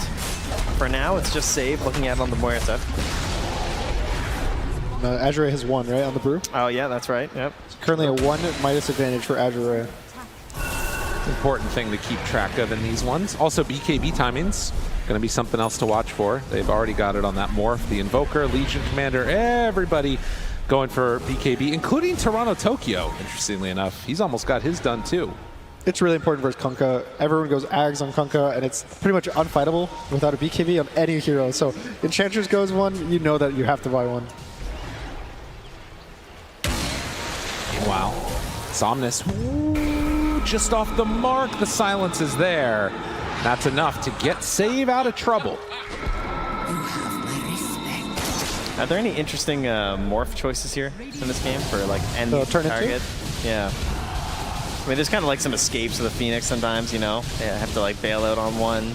Probably if he buys the shard, he can turn into Luna, and then use your shard and go back to Morph. Yeah, that's nice. Probably the best one I can see. Morphling, yeah, you generally don't pick him for the ult anymore, especially after the Ags change. The new Ags could be cool. It could be cool versus Luna. Oh, okay. It's 100% damage taken and received illusion of the Luna that can cast spells. That is, yeah, and all her basics. I mean, who cares about her ulti anyway? Plus, you would get the shard, right? You would get her shard, you get all her items, so pretty much the more farm the Luna is, the more farmed your illusion is. That's pretty cool. So it could be something we see. Yeah. Also, it's really cool for split pushing because you can change places with it. That'd be it's like the good old days. Yeah. Yeah, good old days. Yeah, good okay. I don't know if we call that Morphling the good old days. That one was a travesty, honestly. No, I mean, I'm going to be honest with you. I don't think they're ever going to be getting the freaking Morphling Aghanims. I don't know. That plays what it does. Yeah. I've heard many like coaches and like players be like, I don't know what it does. It's like Muerta's eggs. They're just like, I'm not, what, can you use that spell there? I'm not sure. Well, this is the big spell to get if they can bring him down in time, and in fact they will. Chalice just gets blown up. That is the dual kill. But he actually X'd himself, unfortunately. Maybe he was going for Pure there. Bit of a misclick, and now Tianming, he's in no man's land, has the hook shot over to FY to get some separation. I mean, they're going to keep chasing shortly. Nightfall is there, has the Alacrity ready to go. Tianming in trouble. Good Cogs push back onto 2, trying to get everybody out. The dead shot, the Torrent not going to connect to Tokyo. He's too far forward. Wow, look at the standing tall of Azure Ray. They're saying, go ahead, keep chasing us. Well, this could be good if they can burn through the mana. In fact, they will right away, but the Sunray is out, trying to heal him up. Is it going to be enough to keep him alive? Trying to survive, but it's not going to happen. They take down the Luna. Somnus tries to TP out, will manage to do just that. Wait, keep him alive. But Betboom, they're there. They find another kill. It was 5 seconds, guys. Come on. The duel, he wanted Pure needs to get a few back here, okay? He's giving one up. So Nightfall he morphed into Kunkka, so that's where the X was. Oh, okay, there it is. So there's the one hero you could turn into, X and Torrent, pretty good spells. Yep. To steal for free. And I think that all kind of boils down to the Brewmaster getting caught before the fight. Yeah. He matters so much for their team fight, and they also waste the boat trying to save him. So they don't have the boat for the fight, they don't have the brew for the fight, and it's kind of a 4v5 without a Kunkka ultimate. Yeah, it's the ultimate dream, right? If you could pick any hero to blow up first, it's definitely going to be that Brewmaster. And now knowing that, actually assembles right away the Aeondis. Doesn't even try and go for the assemble play, potential. Do any of the stances really help out that much in this instance at all? The Void one? The Void. Okay. Gives you status resistance, especially if you have the Brew talents and you have the W up, I think it's 80%. I mean, that would be huge. If he gets that off before he gets gone, and it helps him out a lot. Switching over instead. For anybody that hasn't played Brewmaster in a while, just don't. It's, it's ridiculous. Dude, he's fun. He's crazy. He's really hard to play right now, but he's also awesome. Really cool. Get away with it. Just have to read a little textbook of the E ability. Yeah, study up. He is one of the cooler heroes now with all of those changes. Feels like a fighting game with all the stances you can switch into. Somnus picks up the shard, so he kind of hits his peak for spellcasting on the Kunkka. He has Ag Shard, he has the BKB, so constant spells are going to come out from him.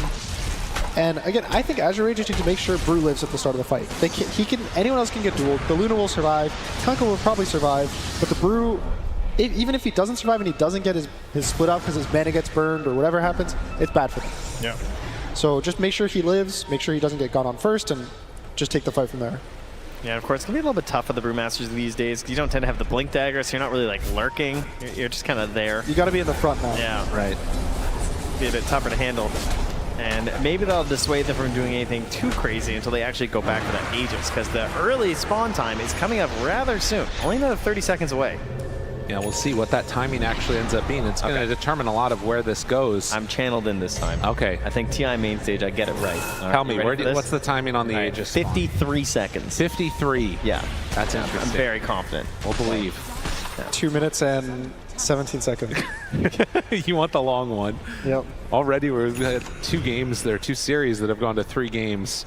Long Roches, and you were close. That's 5 off. Someday I'll get it. That's a win. Right? It's a 1/180 chance. So one thing I really like how Betboom is playing is pretty much anytime they get a small advantage in the fight or the map, they constantly keep looking for more. You saw after that fight, they get the Brew, they kept chasing. Even after the fight, they chase to top, they go on the Phoenix top, and it's like they're constantly trying to make more than what they get. They're not really sitting back and being like, okay, we got a small win, let's accept it and move forward. They're constantly going for more and more and more, and I think that's the way that you win these games, that it's a little hard to play. And Azure at the same time, though, they've also done a great job in terms of just like staying focused. Like, I mean, maybe it didn't work out that well for them, but the idea of actually staying pumped, not just giving up, was kind of crazy. Well, this is going to be a scary spot right here. They walked underneath a ward for Azure. So Azure, aware of where they're at. Roche is going to respawn on this one, too. Arcane Rune Kunkka. Got to be careful. They see Pure right away. Wants to chase. Pops the BKB. That's a good one to get out. He actually has the X2, but will wear off. Now that is early split. You need to get used very early. Okay, now do you just like rush the Roche? Thinking about it. Maybe they find, wait a minute. He just walked up to him. Toronto, Tokyo. Didn't see Tian Ming. And gets caught, and now can they find more? Looking for the lift up, Pure, he's caught. The chase down, this is what they wanted. Azure on the hunt, but he gets the blink away. Quick fingers on Pure, and Betboom, they outlast that Brew split. There's still a couple heroes in that area. As Nightfall is chased, they don't manage to quite catch with the Wind Panda. But Roche is up. It is up indeed, and GBK also feeling forced to just TP a little bit further back. Don't want to get caught by anybody here. Save also nearby, just farming up the Ancients. So if they're going to fight Roche, this is the best case scenario. There's no Bruce. Oh, he thought it was real. Oh, did he? Might have. They realize now that they're into the pit, and that one's for free. They can't get here in time. Waveform wants to make something happen, but Betboom, they're coming in just a little bit too late, and they're going to have to dodge for a while. All right, Aegis and Cheese, 30 minutes, Luna lineup. Things back on track right now for Azure. This is where the high ground push, if you're willing to go to the high ground. Are they willing, do you think? Would you be willing in this game? I'm kind of scared, I feel like. Elimination. Yeah, I think you want to. Even though you have to be scared, you have to at some point be like, we have to take the win. You can't be scared to take the win. So there's not really much jump from Betboom, or there's no tusk kicks, there's no Magnus, no Pudge, nothing crazy like that. So I think it's pretty simple execution for them. They can even X the Luna, keep going back and forth. The Kunkka copy seems very scary, though, I guess, right? That'd be the big Yeah, one. Like, with the X's, with the shard. Oh, yeah. Well, I guess this is the other question, is that if Azure do decide to go high ground, for Betboom, how do you try and contest that for themselves? Do they step up and fight? Do they let a lane of racks go? Like, what's sort of the call for their fighting strength right now? Never let the lanes get there. Yeah, it's probably going to be pushing out the lanes with the Legion lurking, trying to get a pick on the lanes to delay the Aegis timing, and then if they end up getting there, it's on the Invoker to just delay with Tornado, EMP, Deafening Blast, and at some point hope you duel the guy and burst the guy. And outside of that, there's not much, not much more you can ask for. And if you're going to force that high ground, it's probably going to be Clockwork, Yep. You get this crazy flare in the back line, which is a lot easier with the Aghanims, as he's about to complete that on Tianming. You try and get this vision, and you get that one hook shot that just enables everyone to actually come high ground. Because that's the scariest part. It's getting over the wall, right? Up that staircase, you just have to have like something confident, something that's at least secured by your allies, where you feel like you can actually step up and have a good opportunity in a team fight. And that's going to be Clockwork in this game. As they back up their Luna here, taking down one of the last two Tier 2 standing near that Radiant side Tormentor. They could pretty easily go for it again. And, Tianming, he's missing a shard. Help a guy out here, but time is of the essence, I suppose. They have 3 minutes on the Aegis. They got their Butterfly, and, what else do you need? Go? It's just go time. Man. Apparently not a jetpack. So. The X play. Yeah, why not? Tornado lift up. Not going to pull him in time. That was also the Hex reveal. Had more than enough space. You make that X play with Pure, you still could be in some issue. I mean, I guess that you're still gonna, you'll actually probably pull Pure closer than you would to Luna. Yeah, it might be scary for the Pure getting far in. Yeah. But it's good for them. For the side of Azure, they force everyone back to TP and just show in their own base. So now Azure can kind of either choose to sit here and then go again, knowing that there's no TPs, or they can just kind of fan out and farm the whole map. Yeah, get that farm going on. Grab the outpost as well in case maybe for some buyback plays if you get the high mobility. GPK did not TP, so he'll be ready for the next one if they need to. Currently, though, Tianming with that Aghanim Scepter is going to enable the map hacks that are the Rocket Flare spam. As well as the creep push. Oh, yeah. Clockwork Eggs I think it's slightly undervalued. I think this is such a strong tool just for everything. You can push lanes out across the map anywhere.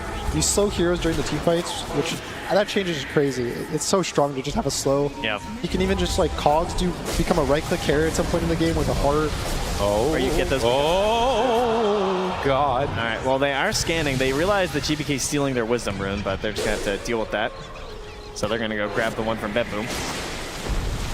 Betboom was so scared after the Tormentor. Oh, yeah. They want to stay there for an extra 10 seconds just to get that experience rune. I mean, with good reason. That could have been a pretty quickly dead hero. But Lul walks up to high ground. Chalice pops ult, and there it is. Just like that.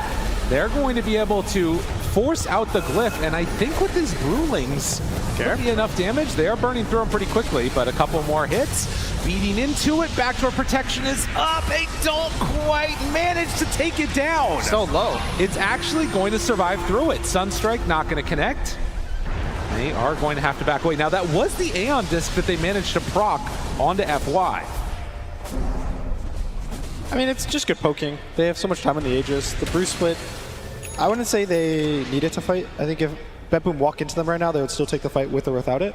So it's kind of just free damage, and you have to keep forcing them back. You can't let them play this whole map game and delay the game. So you have to just keep making pressure, but do it in a way that's safe, which I think they're doing a really good job of not dying on any heroes. Yeah, I mean, they get the glyph forced out as well, and now they're going to power up their push here by getting the Assault Crest finished on Chalice. So from having a pretty tough start to this game, he's now sort of blossoming into this big Brewmaster that you want. He wasn't able to go that Manta build, but not really necessary this game because he's just playing with his team. He doesn't have to do a lot of the split push himself. He just wants to ensure he gets off his ulti, and they take down these big objectives. So what is the window that we're waiting for Betboom? Because obviously their plan is to delay. Is there a particular item timing that they're looking for? Is it just getting all of their heroes very farmed? What's really their game plan on Betboom? Big Muerta. I think honestly they kind of have their timing. The Morphling is really farmed, even based on the situation. There's a Hex on the Invoker, so they have the ability to burst these heroes really fast. It's a lot about the angle of how they take the fight, whether they get a good duel off and they actually burst the duel target. Maybe they get a Hex on the Phoenix and take down the Phoenix. So it's just a lot about finding the fight, which is really hard when Azure has so much lane shove. And so many Aeon Discs. Yeah, Clockwork, Luna shoving out the lanes. They have vision from the Clockwork, Aeon on the Brew, and so... So what you're telling me is the game is just getting started. game is just getting started. I mean, Pure is going to go for the nullifier too. Yep. I really like this nullifier. Yeah. Can actually duel the Brew, can kill him.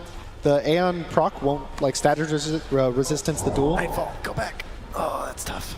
Someone's not getting their tier 4. Oh no. Well, they'll have plenty of time to find it, surely. Oh, there he goes. Yeah. Saved. Picking up garbage. And you know it was one of the supports too. Oh, totally. Yeah, you're definitely missing out. Support's fault. Yeah. Exactly. Chalice in the mid. See if they can maybe burst the Aeon disc, force that out from him, and indeed they will. I mean, that hurts, right? I mean, nowadays, like that is the forced cooldown that increases every time. So just getting it passively like that feels great. Is that a DD Luna? That is a DD Luna. Oh, that's kind of scary. Interesting. With the Vindicator's axe. I mean, again, it doesn't feel great wanting to try and make some type of a play if you don't find a pickoff, but if they manage to find a pickoff, that's a whole different story. In towards mid, Azure Ray are going to head out. Deal with the Morphling illusions. Betboom, they're fairly spread out right now, and right away, anticipated the movement, but didn't quite find him there. Nightfall is the Morphling. No man's lane, it's the Morphling. He's gonna walk forward. The stun, it's done, gone. Oh, that can't happen, and he is dead for 70 seconds without a buyback. And immediately the Pandas. Oh no, Azure Ray, they get gifted a freebie. The decision to walk back in, that is going to haunt Nightfall. Will it be for just a couple of seconds or years? We'll see in just a minute if AR walk up high ground. Toronto pops Kiwi almost dies just to the glaze bouncing around. And this is a forward. The fear, it's all falling. They've got 40 seconds of freedom. Save is caught there. Do they keep going for more? That's going to be a second set of racks. All it takes is one pickoff, and it is so much damage done. Azure Ray. They move from tower to tower, building to building, then Betboom. I mean, all they can do is watch. You can't initiate here. You don't have your Morphling. Keep it going. 20 seconds, they try and look. Save is out there. Starts to hit onto Somnus. The X mark, the play, the ghost ship. He gets a little bit of separation. There's going to pull him in closer. Save is gone too. He doesn't have buyback either. Creeps are still in the mid lane as well. Oh. They had enough on Azure Ray though. It looks like they have. Wow. They hold. I mean, it could have been worse, but a huge opening for Azure Ray. They're going to bring her back, you know. Roshan had an instant spawn as well, so they might just walk into the Roche pit, and it's third Roche, so there's going to be an axe.